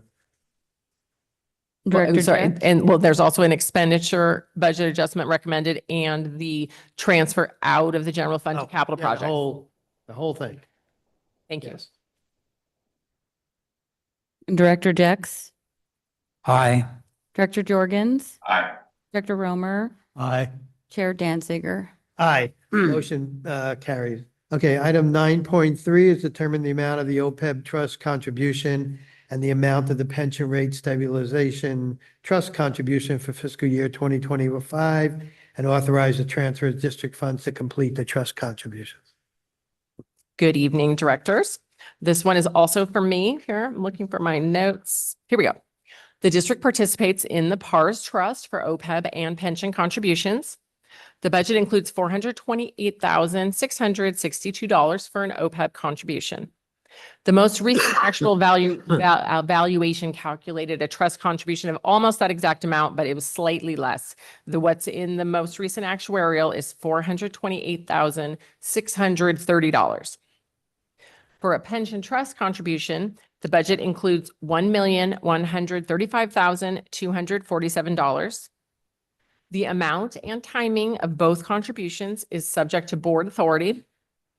Staff recommends the board determine the amount of the OPEB trust contribution and the amount of the pension trust contribution and authorize transfer of district funds to complete the trust contributions. This concludes the report. Directors, any comments? Any questions? I just have one. You on the report on the first page here, there's no updated actuarial information for the pension rate. Do we ever get that, or is that standard that we just don't get it? Right. No, we don't get it. The pension trust contribution, Yeah. there's no actuarial report for that. It's just where we use the GovInvest software to calculate it. Got it. Okay. They're actuaries, so, it kind of does that. I didn't get that. So they are actuaries, they Oh. employ actuaries, so it effectively does that. Right. Got it. Okay. Any comments? Any more questions? Let's open up the public comment on item 9.3.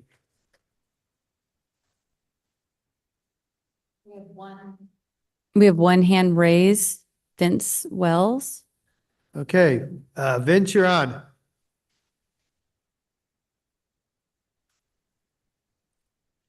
Hey, good evening, board. To be honest with you, I don't have a lot of information on this, but I do want to just open the door that we would like to have, as far as local 1230, have some confer and discussion on this before it's adopted or approved.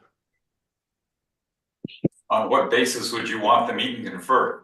It's not something that affects the union. No, I'm just going to be on the record that that's what we're asking for. I don't have enough detail. I just found out about this today. So I don't have any points to present, but I just want to make sure that before you guys adopt this, that you have an opportunity to meet with the labor group.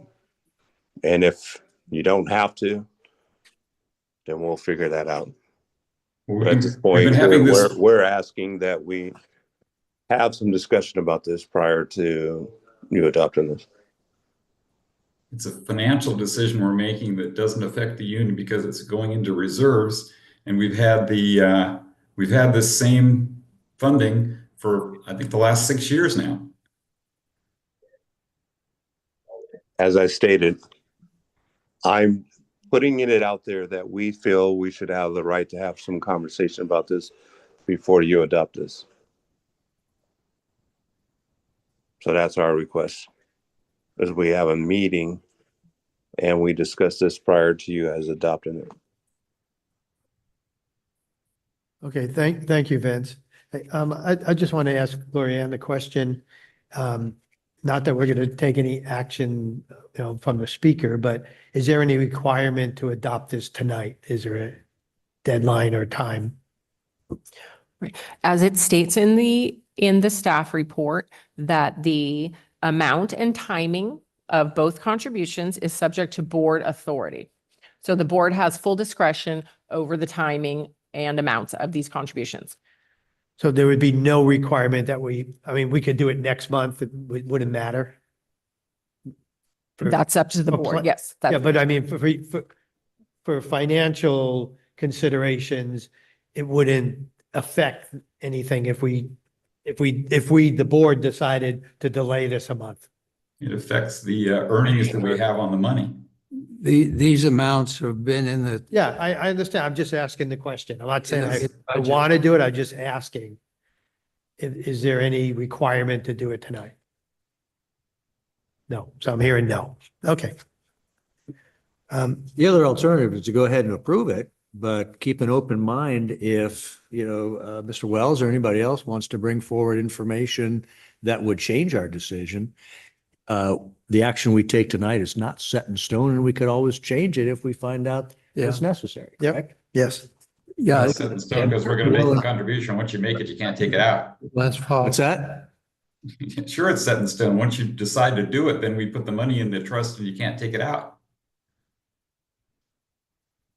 Well, can Vince give us any idea as to whether he would request? I think we want to be really careful before we set a precedent about agreeing to meets and confers until we talk to our council.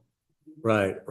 I don't think we have enough specificity to justify putting this thing off. No, I don't either. So I appreciate your comments, Vince. And again, we're willing to listen to any input that you have on anything that you think is something we should take into consideration. But Okay. it's a financial decision, Yeah. I think. Marcia, do we have any more public comment on 9.3? We do not have any more Okay. hands I'm raised. going to close the public comment on 9.3. Would someone like to make a motion? I move we approve 9.3 as written. Numbers as reflected in the request. Okay. I'll second. I'll second it then. Okay, we got 2 seconds. we got Jex with the motion and Romer with the second. Oh, and then one question, please, for clarification. So for the OPEB contribution, does the board want to do the budgeted amount of $428,662 or the amount that's in the most recent actuarial evaluation, which is $428,630? I think we normally do whatever the most recent evaluation, actuarial evaluation is, because that's the one that tells us what the quote right amount is. That's what our policy has been, I believe. Yes, that's correct. That's what has historically been done. It's done based, the amount has been what's on the most recent actuarial evaluation. Yes. I think that's what we're saying. Which is the right? $428,000 amount? Right, it's 420, so that would be $428,630. It's $32 less. Okay. Yes. Critical. Okay. That's the motion. That's the That's motion. what we're voting, right? Yes. That is what you're voting on. Okay. Is there any other clarity required, Glorianne? No, thank you. Okay. Director Jex, Aye. Director Jorgens, Aye. Director Romer, Aye. and Chair Danziger. Aye. Okay, item 9.4 is receive status update of Station 45 remodel project. Consider providing direction to staff regarding Station 45 remodel project or rebuilding Station 41. Good evening, directors. On December 18th, 2024, the board approved an architectural service agreement with Shaw Kawasaki Incorporated for architectural design services related to remodeling Station 45. Additionally, the board established a Station 45 facilities project ad hoc committee comprised of directors Danziger and Jorgens to work with staff and the architect. Station 45 currently houses a three-person crew, a battalion chief, and a deputy fire chief, as well as office and storage space used by several MOFD programs. The remodeling project initially envisioned a renovation of 2,800 square feet on the first floor of an 8,100 square foot facility. The proposed renovations included 5 single occupancy dormitories, each with private bath, a separate dormitory for the battalion chief, also with private bath. Staff and ad hoc committee met to discuss the project and consulted with Alan Kawasaki of Shaw Kawasaki Incorporated to review the details of the remodel. Mr. Kawasaki prepared a schematic design, which is referenced in attachment A. At the request of the ad hoc committee, attachment B presents a preliminary concept that adds an additional bed while removing 2 dormitory bathrooms. This project remains on schedule. During discussions of Station 45 remodel, staff and the ad hoc committee also discussed the district's other facilities that are in critical need for future improvements. As part of these discussions, the condition of Station 45 was Station 41 was evaluated. Staff and the ad hoc committee determined that there may be a need to prioritize Station 41 over Station 45. Station 41 currently houses a 5-person crew, including 3 personnel assigned to Fire Engine 41, 2 firefighter paramedics operating Medic 41. Built in 1968, the approximately 5,000 square foot facility no longer meets the modern fire protection, accessibility, or structural stability requirements. The rebuilding of Station 41 would provide a modernized station that conforms and complies with current seismic safety standards, addresses aging infrastructure deficiencies, including plumbing, electrical, and HVAC systems that currently result in increased maintenance costs, incorporates appropriate dedicated decontamination areas to reduce and minimize exposure to hazardous materials, improves living quarters that will support firefighter well-being, reduce fatigue, and enhance readiness for emergency calls, includes gender-specific facilities to ensure privacy for all personnel, enhances accessibility for both staff and community members with disabilities, and upgrades training grounds, which serve as a central training site for the district personnel. While rebuilding Station 41 eliminates some of the complexities of integrating new construction with existing construction, it presents challenges that include higher costs, the need for obtaining a demolition permit, and the potential for additional environmental review. Although improvements to Station 45 remain necessary and should be improved in the future, staff believes that given the factors outlined above, rebuilding Station 41 should be prioritized at this time. The ad hoc committee agreed to bring this item back for further discussion by the board.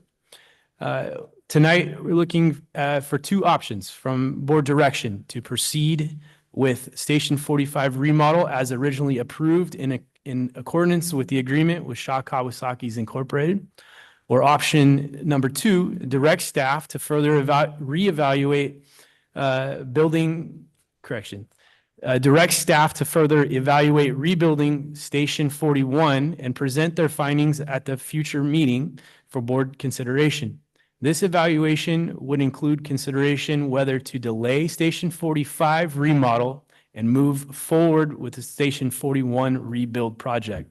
Staff recommendation to provide direction to the fire chief on whether to proceed with Station 45 remodel project or to bring back an item, a future meeting in March to consider prioritizing the rebuild of Station 41. This concludes the staff report. Okay, directors, comments, questions? Is it a safe assumption that this recommendation is coming from the ad hoc committee based upon some new information? No, No? No, it was brought up, but we just said, bring it to the board. It's not a recommendation to do it. So. and I guess what I want to understand is, we have the whole new, the extra variable in all of this is not just what we're doing today, it's what we're going to do when we have the single role paramedics. And which one of these, needs to be done and in what order so that we can implement the single role paramedics as we have envisioned. And I guess I'd like to see a plan that shows, kind of what all the steps are and what buildings it takes and what accommodations it takes and equipment and whatever personnel. So we see the whole plan for the implementation of that and how that would impact either 45 or 41 or both. And if we have to do both of these to get it done, because our prior chief told us that we had to do 41 and it was more important than doing 45 to implement the single paramedics.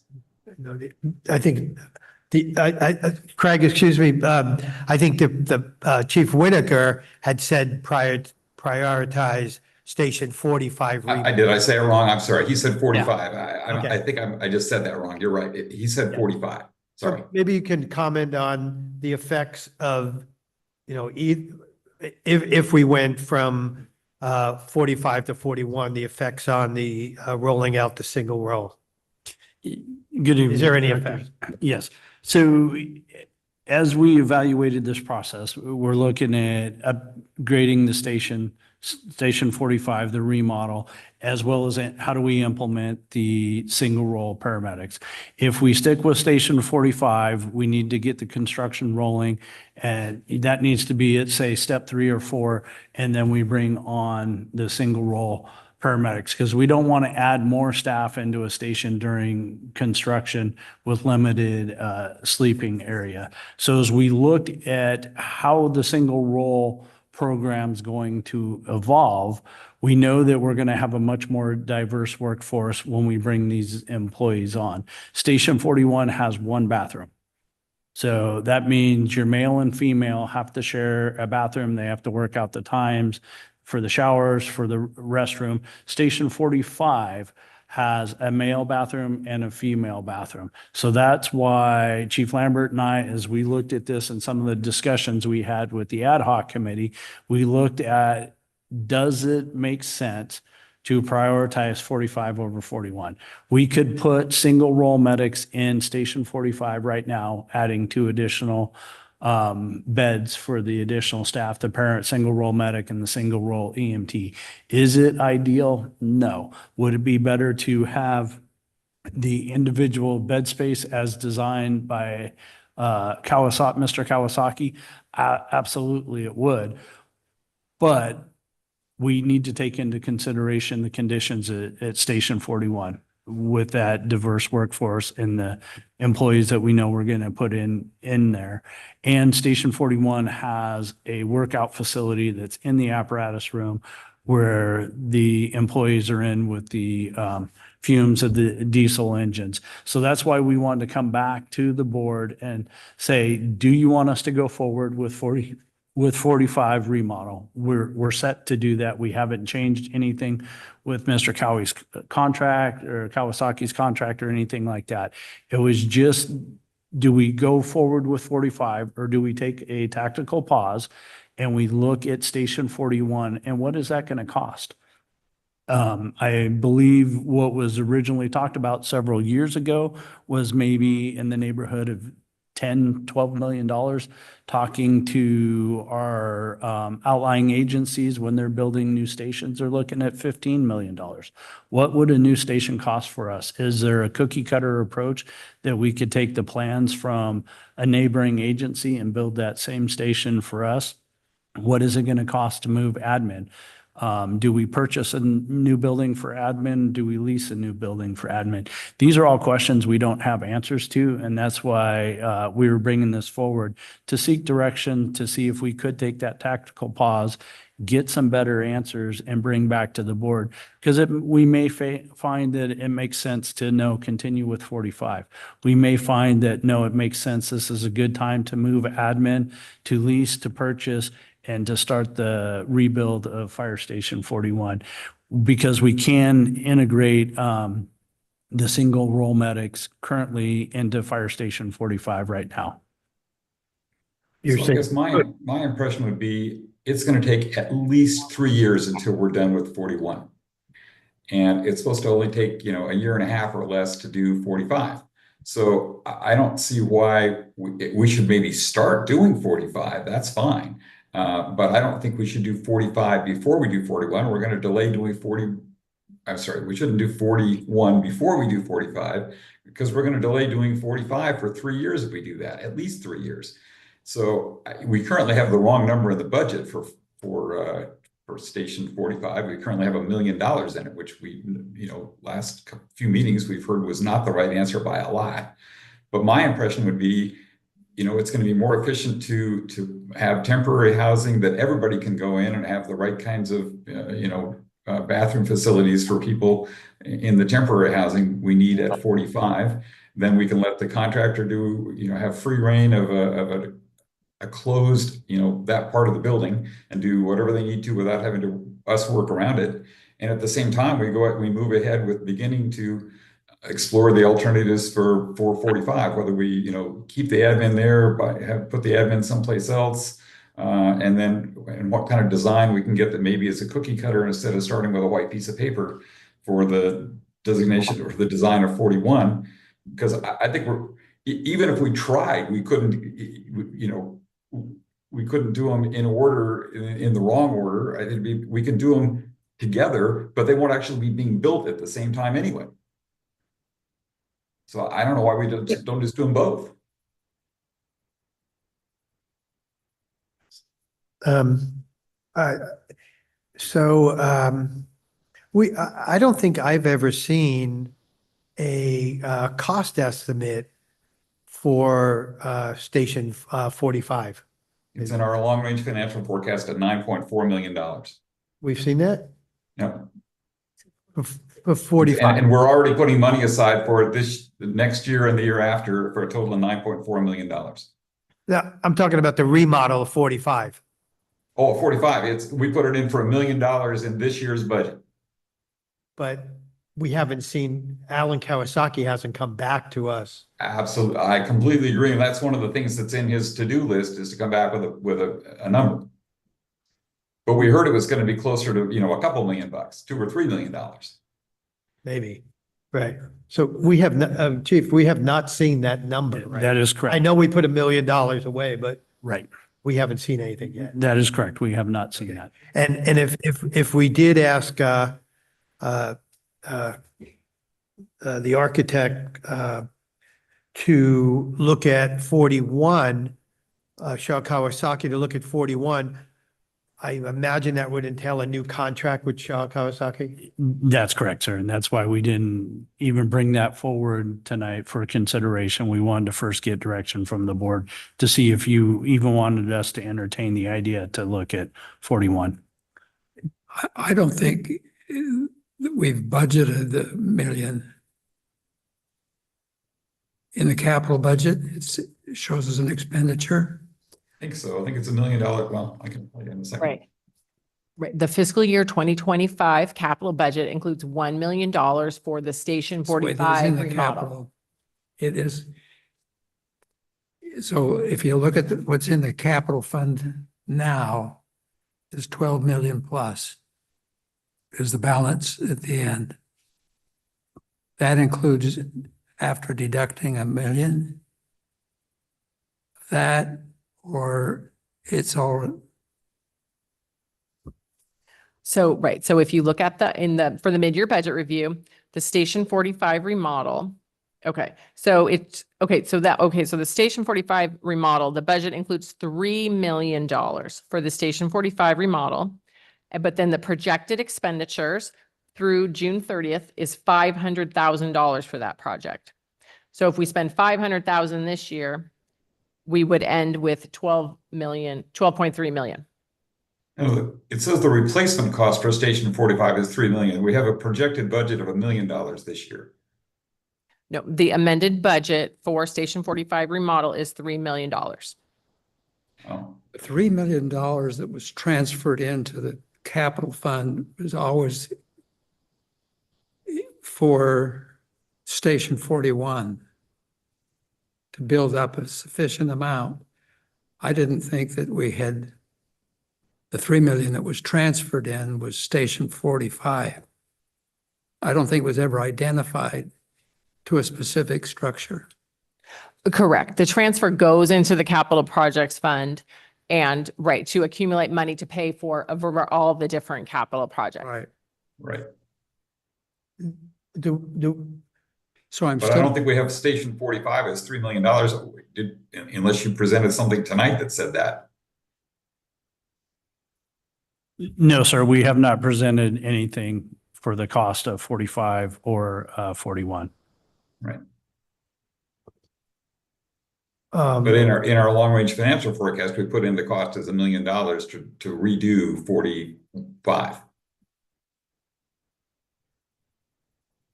for this year. well, Gloriana's saying there's a total of $3 million. No, she's saying that we put $3 million, a little over $3 million into the budget for building buildings this year, but not specifically for Station 45.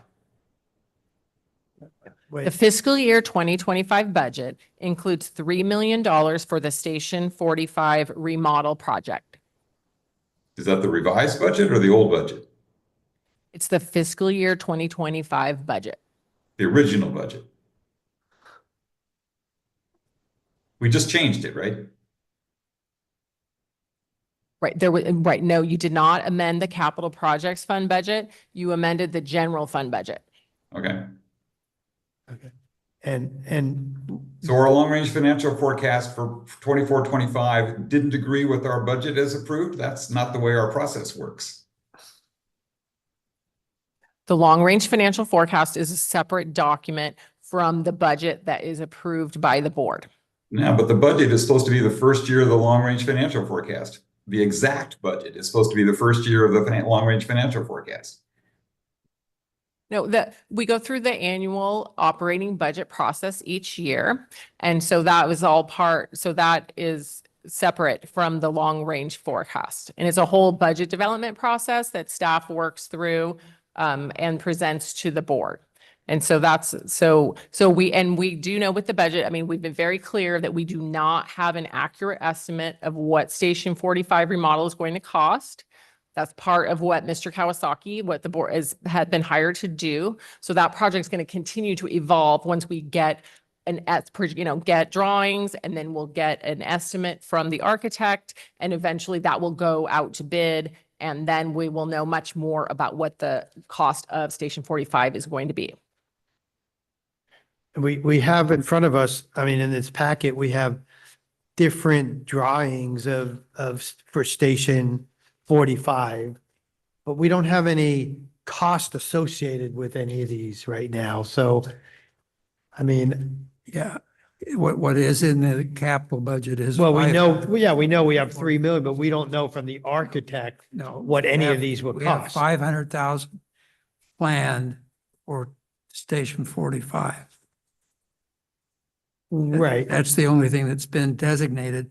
3 million was transferred into the capital fund for the general fund, but not with specific other than what's in the third column, which is the 500. Good. Yeah, so Chief. just to come back to the process, so we sent in as part of the contract with Mr. Kawasaki, we had a preliminary design that was gathered by the firefighters as a proposal. That was attachment A of his contract. That was a preliminary design to base a project off of a 45 remodel. That design was turned over and worked on by Mr. Kawasaki and is represented in attachment A of the staff report. So the first process is to confirm any changes and what we want in terms of a rebuild, or correction, of a remodel. From there, he will continue work on the architectural drawings to finalize them, and that will go then to a cost estimator. The cost estimator will include estimates projected by mechanical, electrical, by engineering. And from there, it's my understanding that we should have a better idea of what we can expect in terms of the costs. But this is step one, as represented in his contract, of a preliminary design that's presented and represented as attachment A. I think the thing that was obvious to me when we looked over the plans, and the costs are a lot higher than we originally anticipated, I think, was, we need to fix the dormitory part of it, the living part of it. And I think there are a number of things about how we clean things, and there are I'll call it required safety kinds of things that need to be done. But all the remodeling of the offices that are there, in my opinion, we don't need to do it. It's kind of putting lipstick on a pig. It's an old building, and it's not obvious that that's where we need to spend our money right now. I'd rather take that money and spend it on starting on Station 41. Yeah, so just to confirm, the design that's presented in attachment A, there is no remodel of the front offices. And by contract, it's to focus as described. So the dormitory areas, accessibility, the bathrooms, and there's one area in the kitchen that is included for accessibility. It's for a sink. So the kitchen in total is not part of the contract. The front offices are not part of the contract. It's the dormitories to include the battalion chief and first staff. But why are we changing the battalion chief one? That's included in the reconfiguration to address the expanded dormitory space. Really? They're on separate sides of a hallway.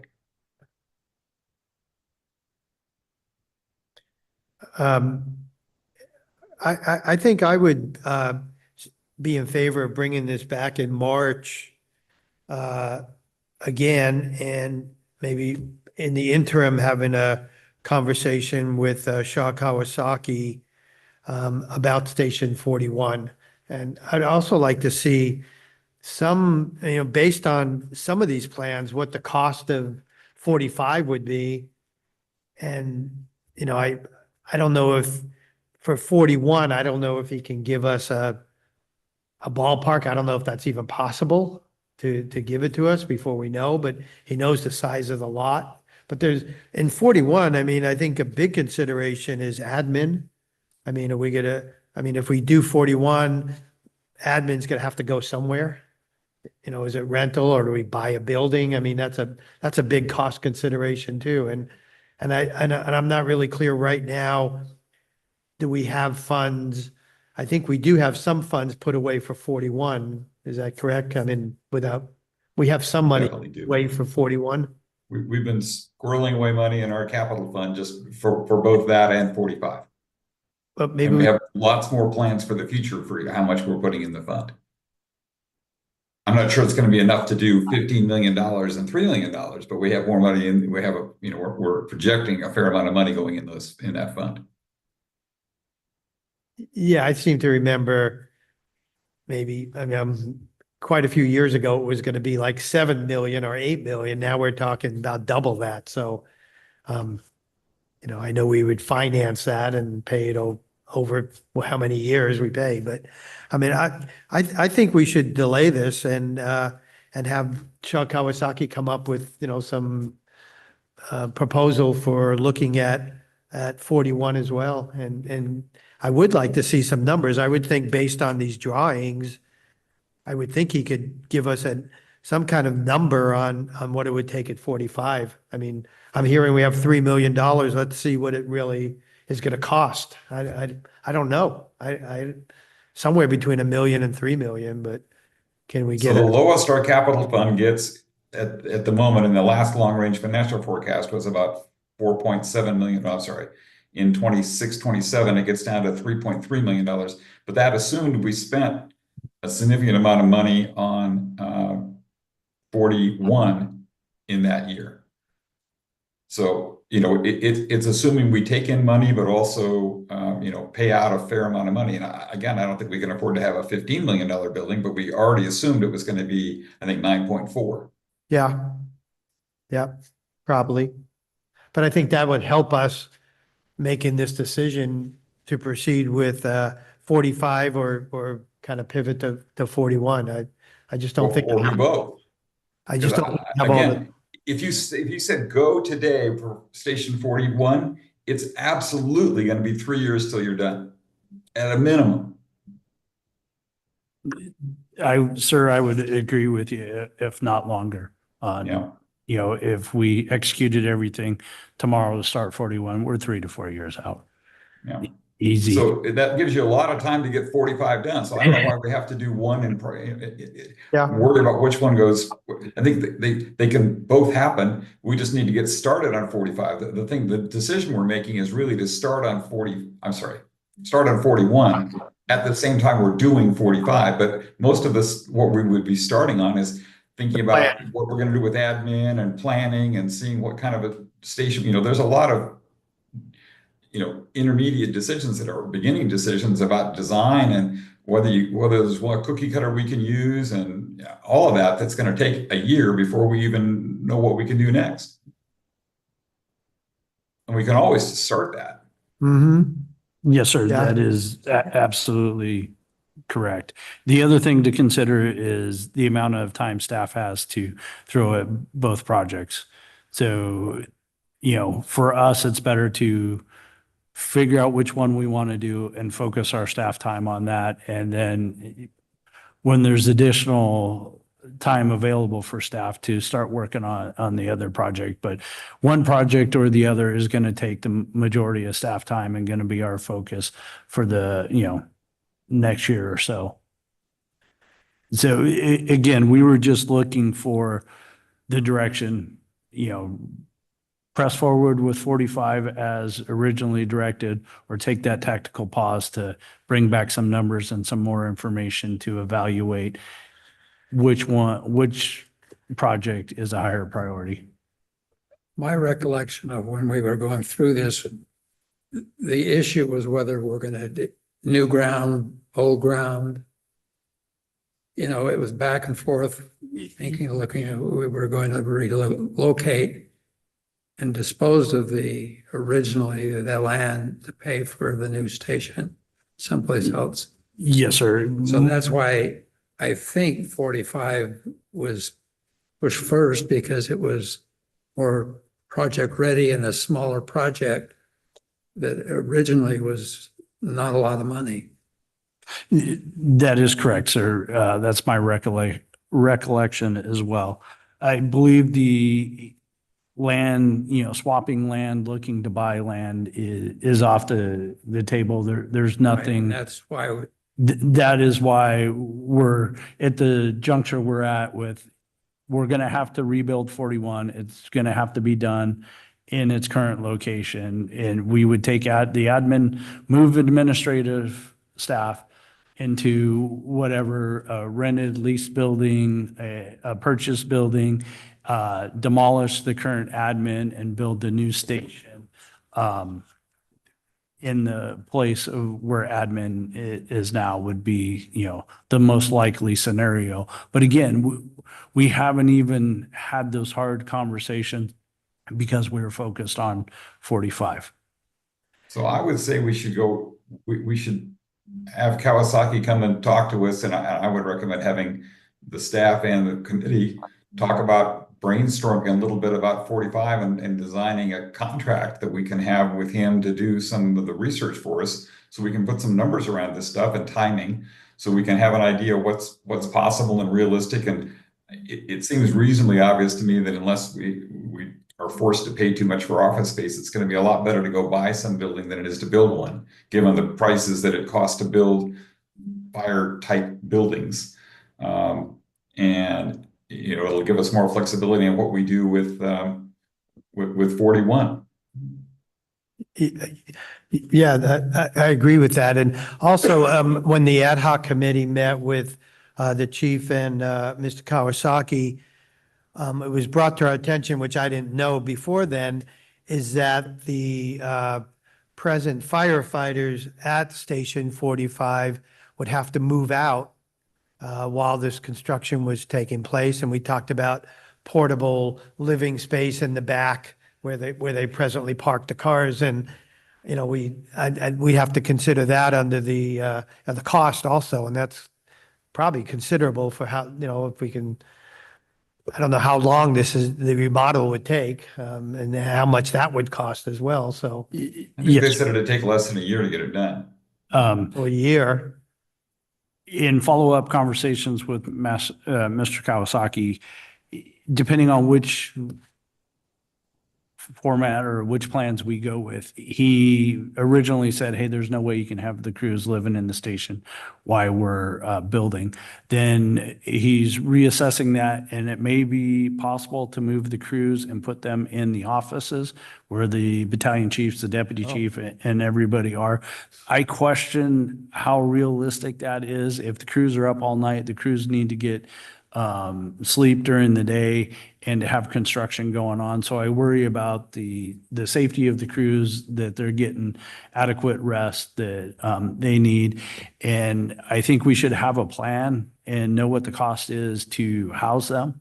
And just in case we open up a wall and we find something that's going to extend the construction, cost more, or, hey, we found something, we got to move the station personnel out. So I would definitely want to have a backup plan with trailers and where we're going to put them, what the trailers are. Is it just bedrooms? Is it kitchen? Is it restrooms? Is it shower? Those are all questions we're going to have answered.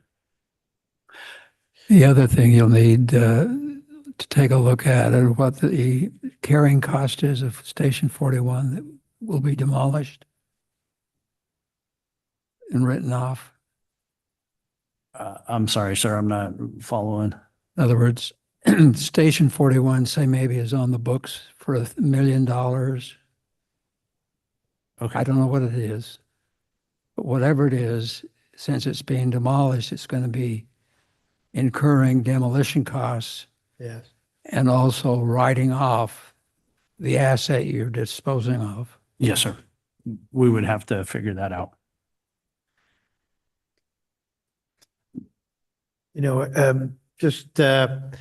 Craig brought up the good point, I think, of that, a new Station 41, I'm hearing 3 years, and we haven't even started on that one yet. So, I'm kind of leaning where Director Jorgens is saying that maybe we should start on 45, and as we start on that, start thinking about 41.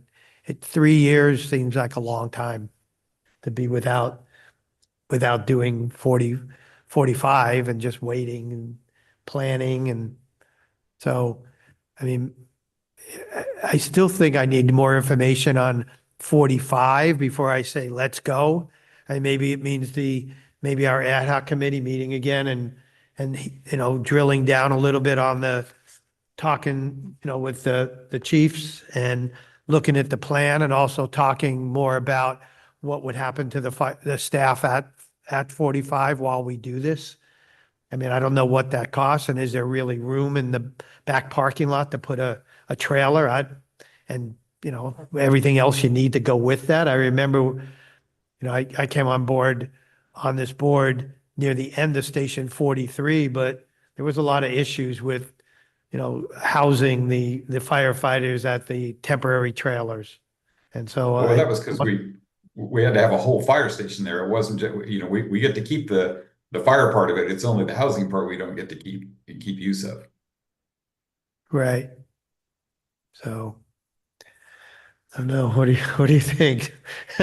I'm still looking, we're sort of assuming that the box is closed in terms of the options that we have. We're assuming here that what seemed like a really good idea a year or two ago, which was the land swap with the Moraga School Board, there's no chance of that happening. Yeah. Well, maybe it's something more than a 0% chance that Maybe they have a new school board. You never know. All it takes is the school board. and if, They got sometimes, often in construction projects, time is not on your side because things get more expensive.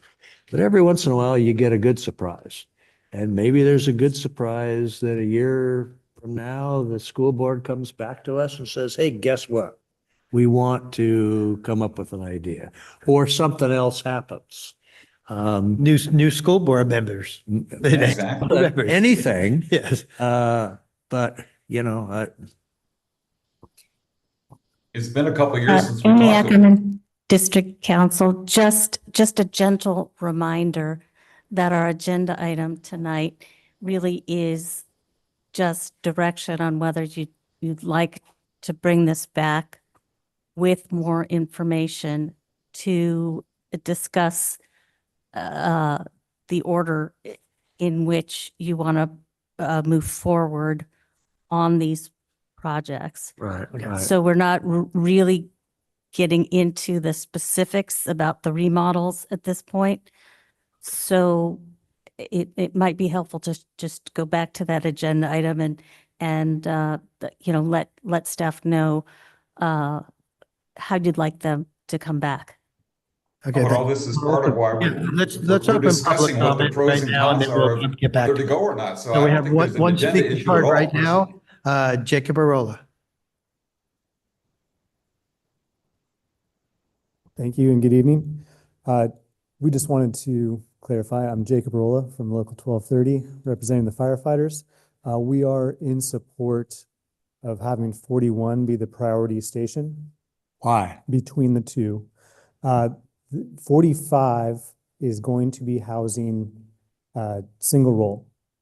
And where those people are going to sleep in addition to the chief, that's 6 personnel, likely, I will say likely, not, we don't know for sure, but likely going to be moved out of the station.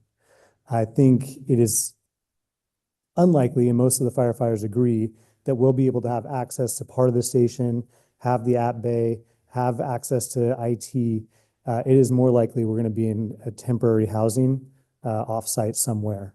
And for 6 people to be sharing small quarters while we're coming up with new roles and all that is going to be a big challenge. Currently, 41, as mentioned by staff, has shared occupancy bathrooms, shared showers, with mixed gender in our current situation. That is by far the priority for the health concerns that the chief has mentioned, the bathroom situations, a kitchen that is smaller than the space they're sitting in. That should be the priority. So if both are going to be considered to move forward, that's fine. But there is no need to wreck 41 and do a demo when we're going to be introducing 2 people per shift per day, plus a more administration presumably down there. That's just making a really, really tight space to be operating in. And I think there's not a lot still of unknowns, right? We don't know how much it's going to cost, how long it's going to take, materials that are in that station. So to say let's full speed ahead with 45 is not in our best interest. Isn't some sort of temporary housing almost inevitable despite what we do, right? I'm not an expert, but that's likely what has occurred and historically what has occurred, yeah. It sounds like that's always happened in the past. Yeah. 3 people is challenging at 43. I lived through that. I can't imagine 6 plus administrative personnel. Okay. On station. We don't have to house the administrative personnel. Wait a minute, we got Jackson Jorgens talking at the same time. We got to have one or the other. We got Director Jex first. Go ahead. Relating to your issue of 41, so you wouldn't have to vacate initially the building at 41 because it was going to be on the south side of the existing structure. So you don't have, so it would facilitate probably a construction project that would move quickly. That is my understanding, that the crews will Right. stay in 41 So until the new 41 building's may ready to be move. The priority. Yeah, that's just a stronger argument for 41 being a prioritized, correct? What? Director Jorgens had a question. I don't know if. Yeah, Director Jex? I mean, Director Jorgens, you had a comment? So I guess I still go back to it's going to be at least 3 years. I mean, if you told them to go today, it's going to take 3 years. We just did, a different station and it took at least 3 years to get it done. So, I don't know, we need to do them both, it seems to me, because it's going to, we can't do 41 first because then we won't be doing 45 for 4 years. Since I'm unable to make comments as any individuals to the board, we don't disagree, right? We would like both projects to be working in parallel, but 45 doesn't have the same issues 41 does, and so our priority is 41. Okay. Thank you. Thank you. Any other public comment? All right, I'm checking. Okay. We have one more public comment, Vince Wells. Vince, go ahead. Yeah, I'm just going to add 2 seconds to what Jacob was saying. I think we're supportive of looking at both stations together and moving forward with, we don't want to delay one over the other, but we think looking at Station 45, just as Director Jorgen said, makes sense to move forward with making adjustments at both stations if we're going to be moving forward with the single row. I think we could deal with, the staff. The only constraint that I saw was staff time. And it seems to me we can solve some of that by hiring, Kawasaki as an example to go out and do some of this work for us, or hire an outside real estate agent. I think there are a lot of things we can do to move things along and 45, other than arranging for the temporary housing, that, the staff part of it ought to be, there's always oversight, but it shouldn't be a huge project. 41 is going to be a huge project, but 45 shouldn't be that to take an inordinate amount of staff time. So I think we could do them in parallel if we spent a little more money on outside people to do some of the research for us. Yeah, I would agree. Thank you. Okay, thank you. Thank you, Vince.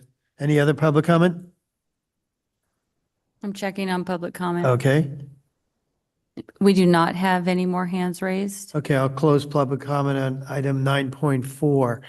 So I'm just hearing, that perhaps we come back I'm going to just kind of paraphrase what I've been hearing. Maybe we should come back in March with a plan to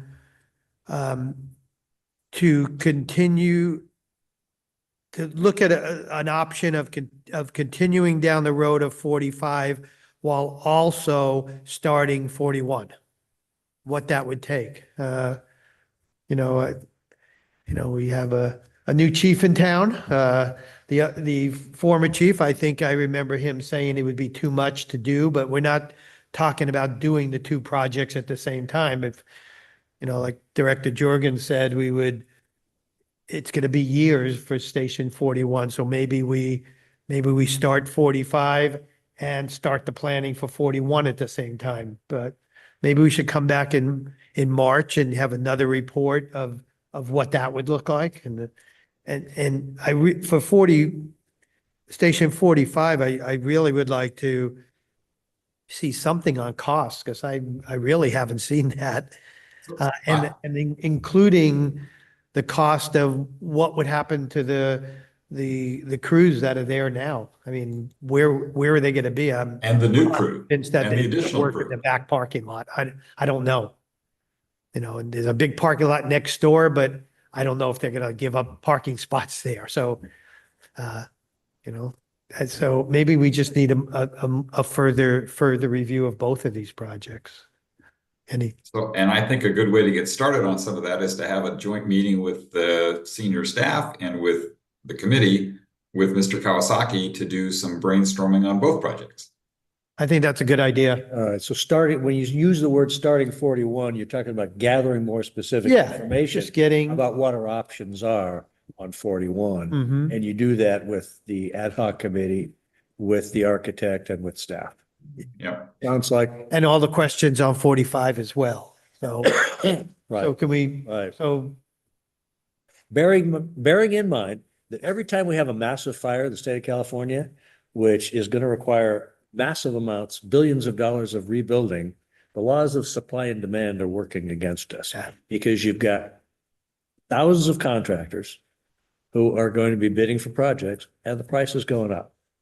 So it's important to make these decisions and allocate our resources because I also. delay could be in our favor, probably won't be.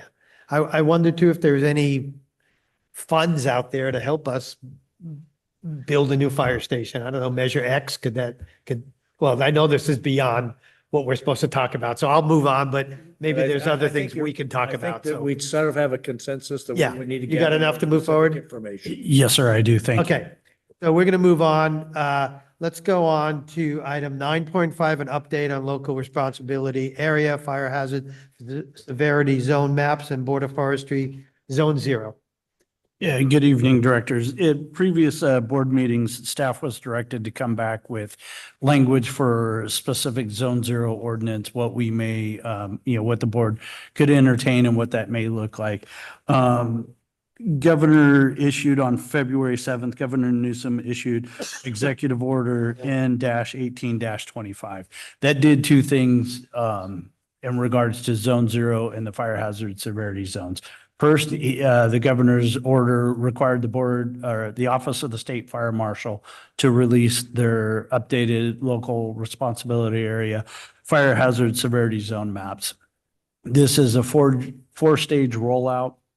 Last Monday was stage 1, the northeastern portion of the state with portions of the North Bay, Lake County. We are in phase 2 and we are set for the rollout of our maps Monday, the 24th. This kind of changed how I was going to present Zone 0 to the board because the new maps are going to change where Zone 0 would apply. So the second part of the governor's order was the Zone 0 regulations through the California Board of Forestry and Fire Protection. He has ordered the Board of Forestry and Fire Protection to release their regulations for public comment and to have the adoption process, which has to go through the State Office of Administrative Law by no later than December 31st, 2025. So there is no Board of Forestry meeting scheduled for February. Their next meeting is in March. We anticipate seeing. What day in March? I do not have that information, sir. It will be on their website here very shortly if it's not already there. So we will see the first look at what the potential regulations will be in March. And then we can look at that and with the updated fire hazard severity zone maps, see where Zone 0 is going to apply. The original legislation for Zone 0 required it immediately upon adoption by the Board of Forestry to go into effect for all new construction. It gave a 1-year time frame for existing construction. There was follow-on legislation, I believe it was Assembly Bill 504, that took that 1-year time frame for existing construction and stretched it out to 3 years. So once the Board of Forestry regulations go into effect, they will go into effect in the new very high fire hazard severity zones for all new construction. There will be a 3-year rollout or timeframe for existing construction to become compliant with Zone 0. Ideas that I have since 2020, the board, we approved the Wildland Urban Interface Fire Area. That was our very high fire hazard severity zones added to, or we added the high to that to create that WUI FA or the WUI fire area. In those areas, we require the more restrictive building standards that are found in Building Code Chapter 7A or Residential Code 337. It's the ember resistant construction. It's what Chief Lambert talked about when we do structure triage. It is the home hardening portion of the building code. We know doing home hardening in Zone 0 and the positive effects of having firefighter forces on the ground really help save the structures. So my recommendation would probably be something that we look at whether we need to update our our WUI FAs based on the new maps. And then it makes sense to apply the building standards that we've applied for the last 5 years in the WUI FA, the home hardening, we apply the Zone 0 in those same areas. So that's probably a recommendation that I would bring to the board after we see the maps, after we see the Board of Forestry regulations. The object or the goal tonight was just to make the board aware of the changes, that we weren't bringing forward an ordinance or language for an ordinance because the Board of Forestry is actually getting ready to release their regulations. That concludes the staff report. Happy to answer any questions.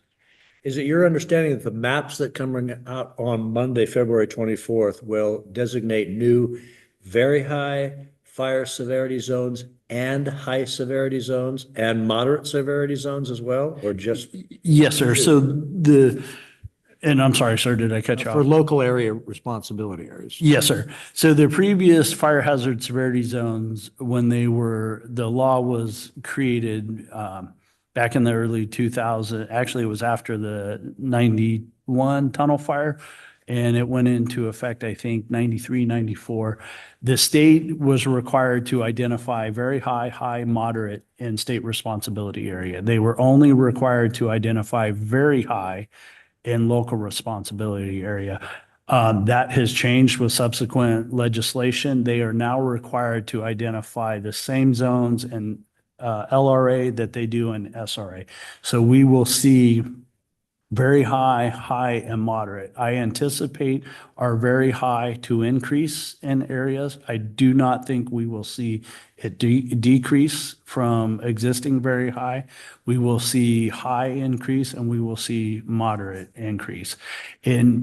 Back in 2009, when the last maps were adopted, in 2007, they gave us what they called their draft maps. They allowed us to see the high and the moderate in that local responsibility area. So when those new maps come out, I'm gonna put them side by side and I'm gonna look and see where they change, what has changed. And I anticipate seeing pretty significant changes in all those areas. But you have not been given any draft maps. We have not seen anything for the new LRA maps. They're keeping those very classified top secret, if you will. The executive order and the implementary regulations will require a Zone 0 in the very high and high, or just in the very high? Right now, the executive order specifically states Government Code 51-182. 51-182 is the defensible space standards and LRA for very high fire hazard severity zones. So there's nothing that I've seen that says Zone 0 is going to apply outside of very high. It would be up to us, the local agency, to determine the need. Do we apply it in other areas? Okay. Any other board questions or comments? March, let's open a public comment on item 9.5. So public comment is open.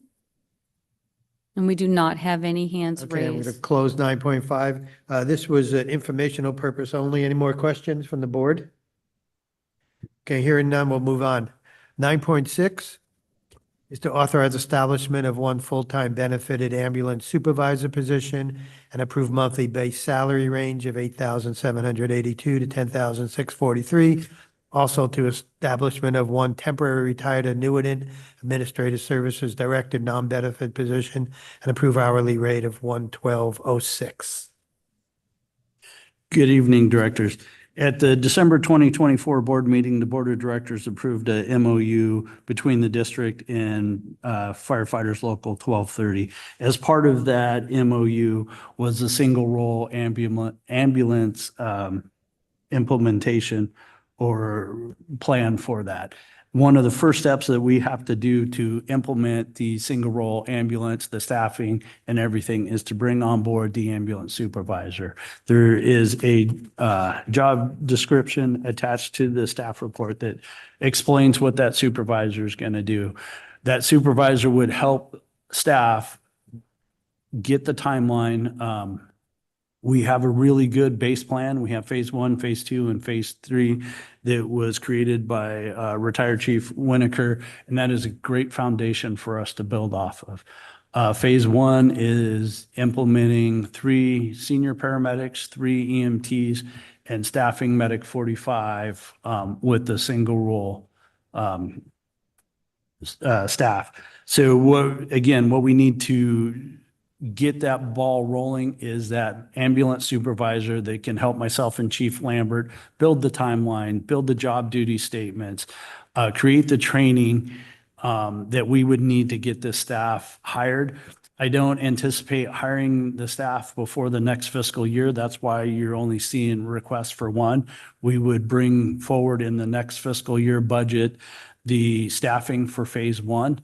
This gets us to that. We need this person to create those job duty statements, figure out the hiring process, everything that we need to do to bring those employees on, because what I don't want to have happen is to hire employees and then have them sitting around not staffing an ambulance. We want to have everything in place to go. So when we hire those employees, they hit the ground running and they immediately go to work.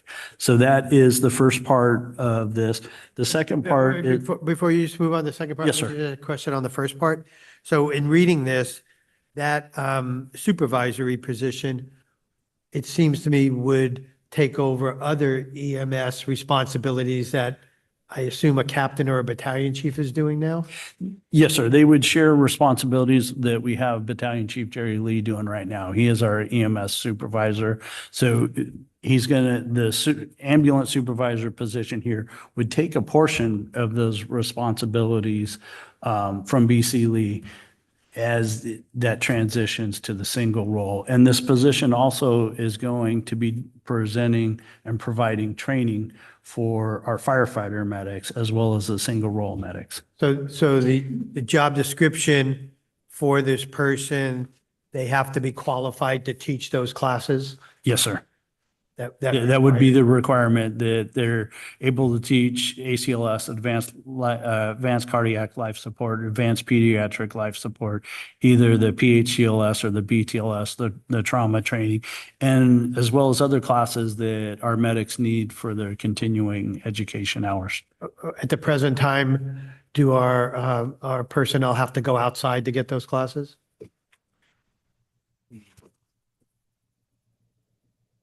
It's given through a combination of outside, or at times if we have large groups and it's available, we bring in a vendor to support. Okay, that's all I had on that. The second item to this, directors, is bringing on a retired annuitant to assist us as our administrative service directors on intermittent leave, and to just be a fill-in and to make sure that we continue doing the jobs and the work that's needed through finance and that administrative service portion of the staff work. So those are the 2 items that are before you this evening.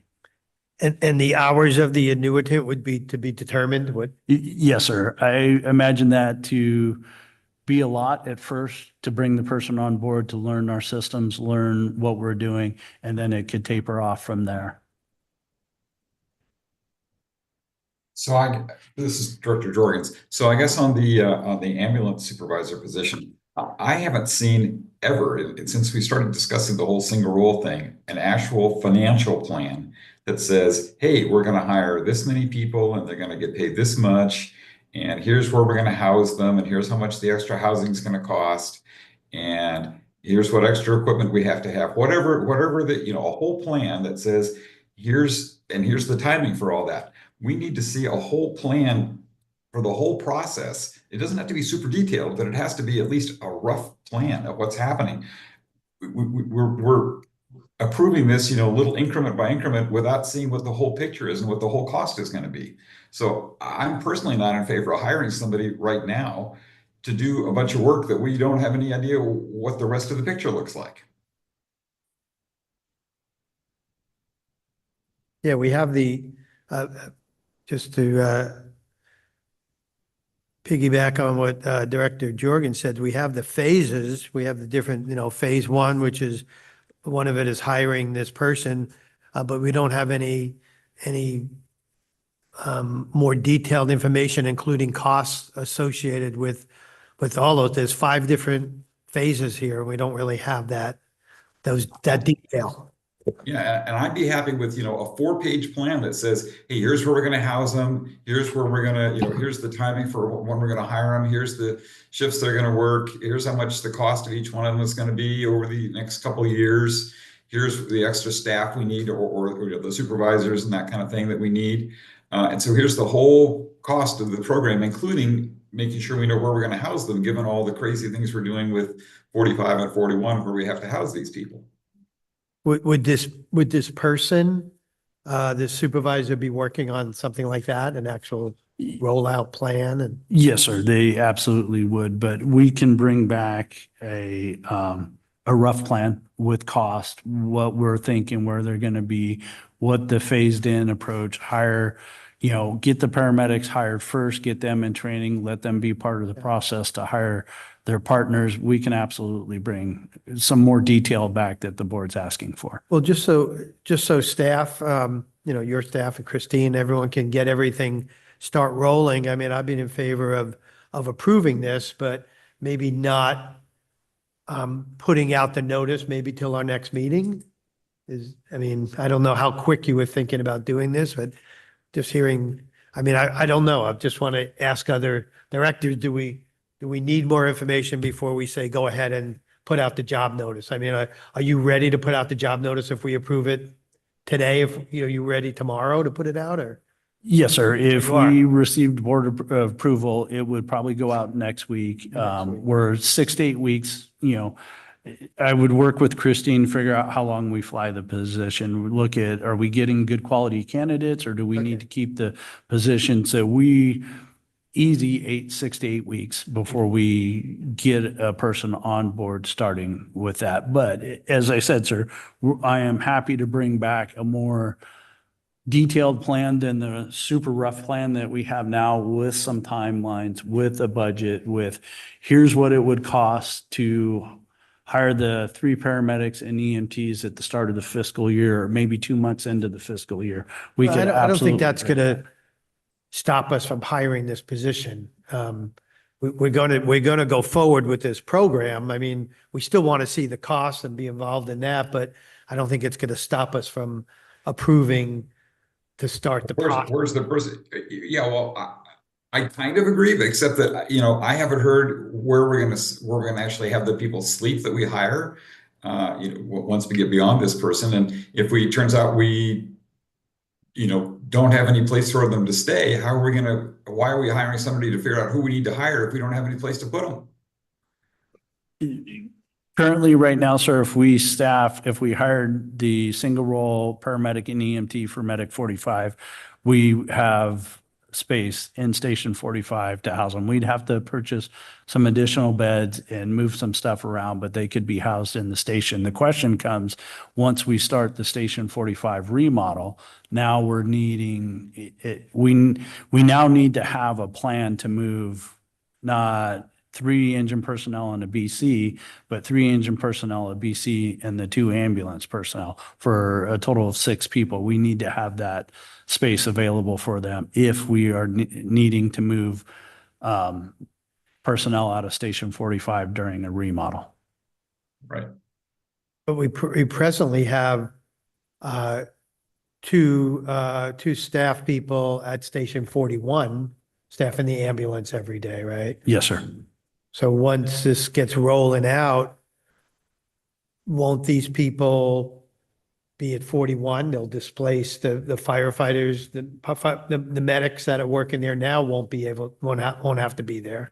I think we're planning on having it overlap for quite a while. Oh, Yes, sir. That would, for us to implement what I believe was phase 3 of the original that's down the line. design, Okay. that's quite a ways down Yeah. the road. okay.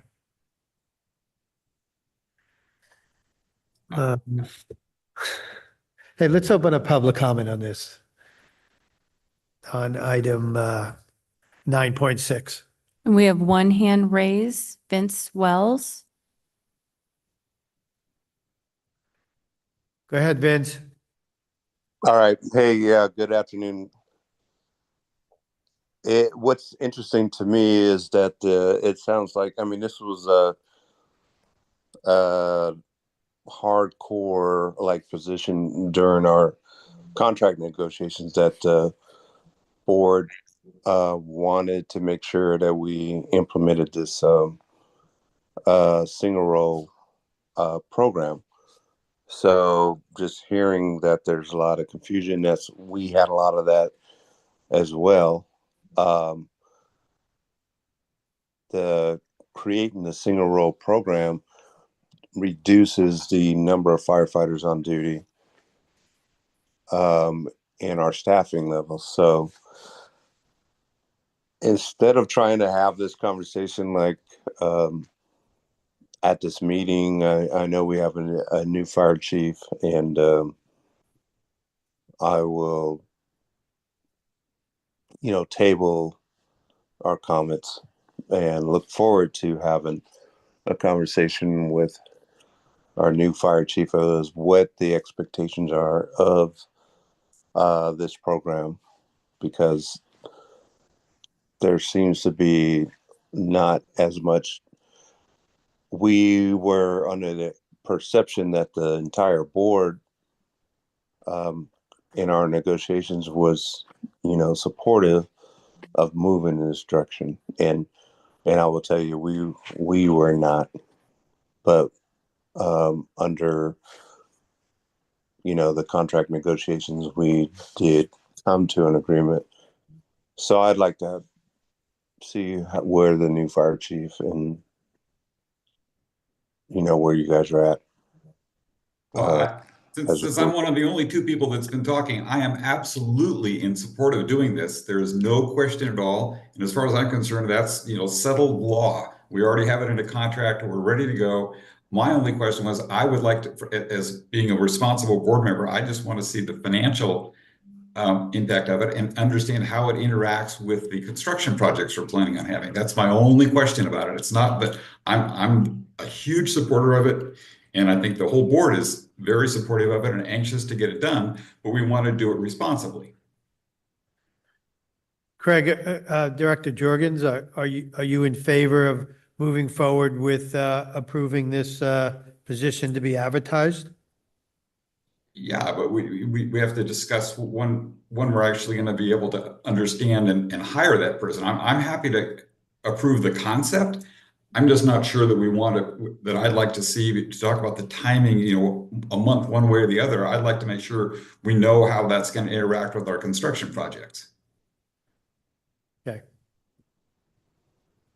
So I don't have a problem with the idea of saying we can authorize the eventual hiring of the person. That's fine, but I'm just not sure. I would like to have a little more knowledge of what the whole plan looks like financially and how it interacts with our, the housing of these people. Okay. Any more public comment? We do. We have one more in-person public comment. Where? Oh.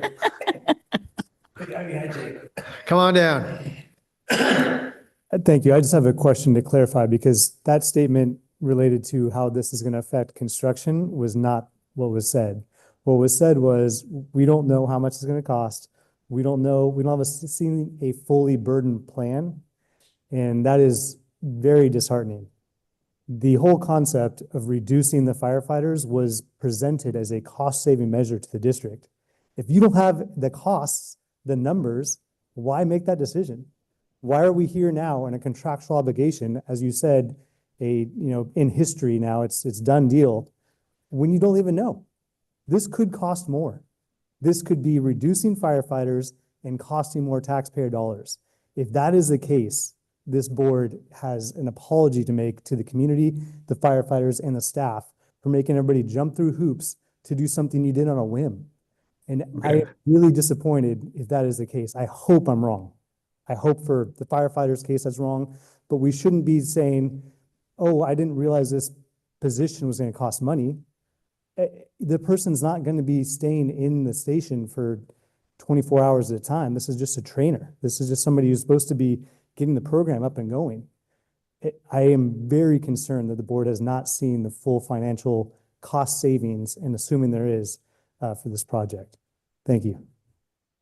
So the good news is, since I'm the one that said it, there is, as far as I'm concerned, no ambiguity. We're in favor of doing the project. We know what the overall cost is, but we haven't been given the specifics about the timing and the interaction with the new construction that we're discussing and the change in priority, which I think the union was the one that was really the one that was supportive of. So now that's a new variable that we haven't had to discuss before, and we now need to understand how staffing these people, putting them in temporary housing, that sort of thing is going to impact all the decisions, not only about whether not to go forward with this, we are going forward with it, but it might impact whether we want to do 45 before we do 41. So no changes in our philosophy. Everything's fine. We haven't made any changes in where we're going to hire people or go forward with the plan. We know what the plan is. We approved the plan unanimously, and we're happy with it. Okay. I'm gonna close the public comment on item 9.6. Any more comments from the board? Questions? So what's your pleasure, board? Do we want to go ahead and authorize these two positions?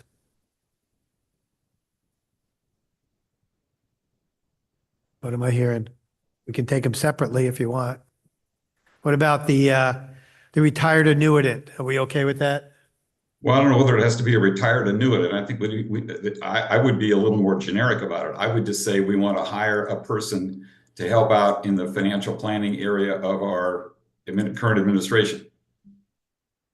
Well, we have a person in mind for that particular spot, don't we? Yes. We did, but I'm not, I guess I want to make sure they're capable of doing the long range. The thing that I'm the most worried about is our long range financial forecast. Because I think that's something that is at the moment severely outdated. And the philosophy was supposed to be to have the budget be the first year of the long range financial forecast. What I hear the staff telling us is that it was anticipated that this is not part of this year's budget, but it would go into effect as of fiscal year 2025, 26. No, it's an a relatively immediate thing, the retired annuitant part of it. But I don't think we need to be specific about a retired annuitant. I think we just need to be the idea that we need to hire somebody to fill in to help fill in at the moment. Yeah, I misspoke. The retired annuitant is an immediate thing. We're talking about the ambulance supervisor funds being expended in the next fiscal year. No, that was for the other people that they would be deciding who to hire. The Point of actual order, Chair, it was the question directed towards staff? Yes. I wanted to know from the board, did we have any questions? I kind of skipped over the ambulance supervisor, and I wanted to know if we had any questions regarding the retired annuitant position. I did. I just want to know anyone else have. I don't. So you don't. Okay, so it looks like we're okay with the retired annuitant part. So what about the ambulance supervisor? Well, but that was my point. I'm okay with a generic person. I'm not sure I want to approve the particular person. Through the chair, I'm going to suggest that you bifurcate this item and you take motions separately on the two positions. We can do that. Okay. It's okay with you. It's okay with me. Does somebody want to make a motion to approve the one temporary retired annuitant administrative services director, non-benefited position at the hourly rate. I will make a motion that we approve a generic person to help out the administrative services director. Does that mean it's up to the staff as to who to hire? Yep, exactly. Or someone else? Well, everything's always up to the chief, so that's fine. So He's the only one that has the hiring Yeah, the authority. retired annuitant part, is that okay? Yep. Yes, you can amend the motion Yeah, to okay, All right, is that acceptable, Craig? state it. To do what?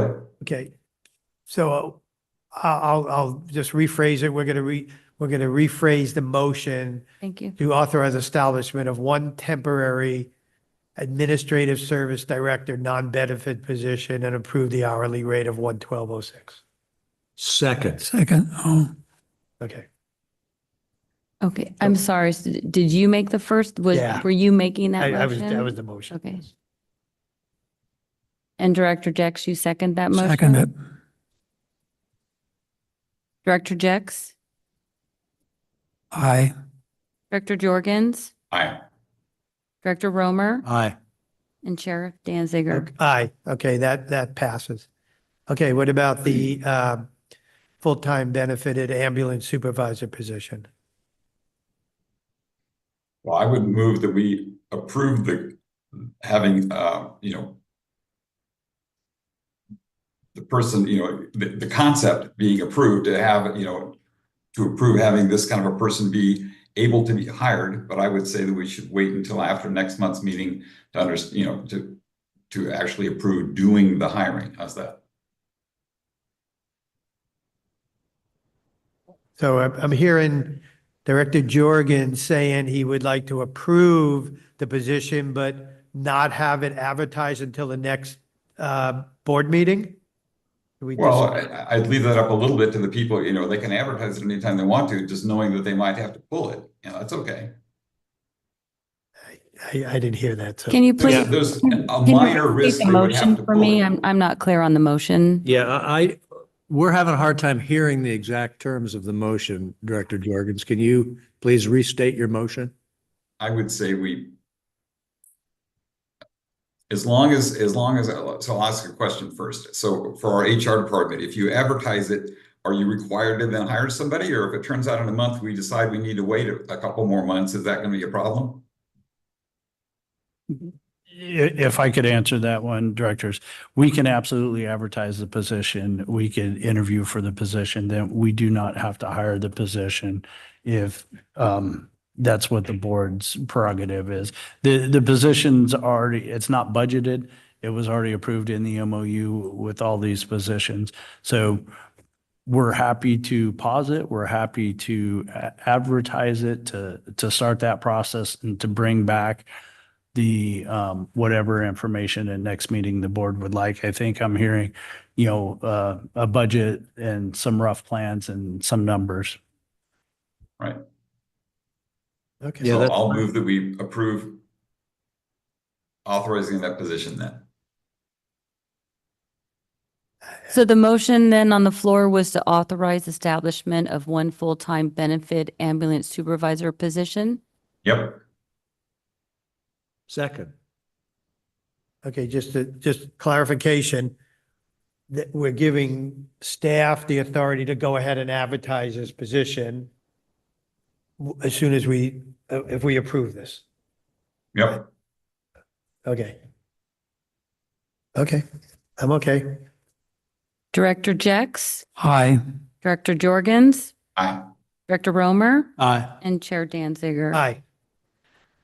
Okay, let's move on to item 10, committee reports. 10.1, Standing Audit Committee, Directors Hassler and Jex. No meetings. There is no meeting. Okay, we'll move on. 10.2, Ad hoc Committee, Joint Fire Prevention with City of Orinda. That was myself and Director Jorgens. I'll just say we did meet on February 11th. It was my first meeting. It was a very productive meeting. We had, I don't know, maybe 25 people in attendance. I was told it was the most people ever that attended the meeting. maybe because it was my first meeting. I'm not sure. But it was productive discussions. I think the city of Orinda has been proactive out there and getting the information out. They included in their Orinda weekly news every about Zone 0 and about chippers and evacuation zones. And they've been very good about getting the information out there. Let's see, we did talk quite a bit about Zone 0 and ongoing programs to promote the different programs that we sponsor as well as the city sponsors. That meeting was held on the 11th of February, if I didn't say that. Director Jurgens, you want to add something?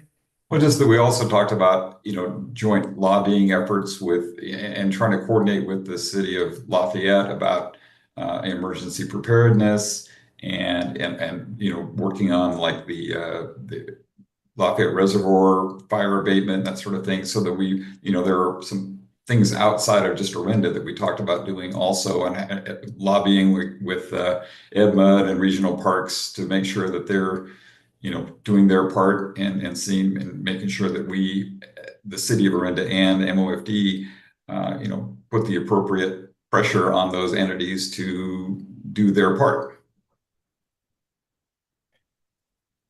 Yes, and we have a new city manager in Orinda, Linda Smith, right?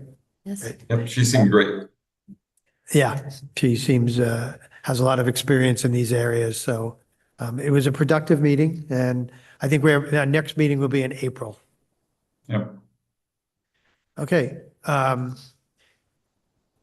of talked about what happened in the Station 45 ad hoc committee already. Yeah. I didn't hear what he said. I said, I think we already talked about what happened. Okay, yes, we did meet, and I guess we'll meet again in the coming weeks. Okay, let's move on. Oh, let's open public comment on committee reports. And we do not have any public Okay, I'll comment. close public comment. Item 11, a request for items on future agendas. I have one. I'd like to bring an agenda item on our rules of procedures for the board. And specifically, I'd like to talk about meeting time, the possibility of revising our meeting time. And I'd also like to talk about the sections that refer to presiding, the presiding officer of a meeting, whatever section talks about that, having to do with in person or on Zoom. Any other requests for items on future agendas? Okay, hearing none, can I get a motion to adjourn? I move we adjourn. Second. Got a motion, a second, all in favor? Aye. Okay. It is 9:56. Thanks, Craig.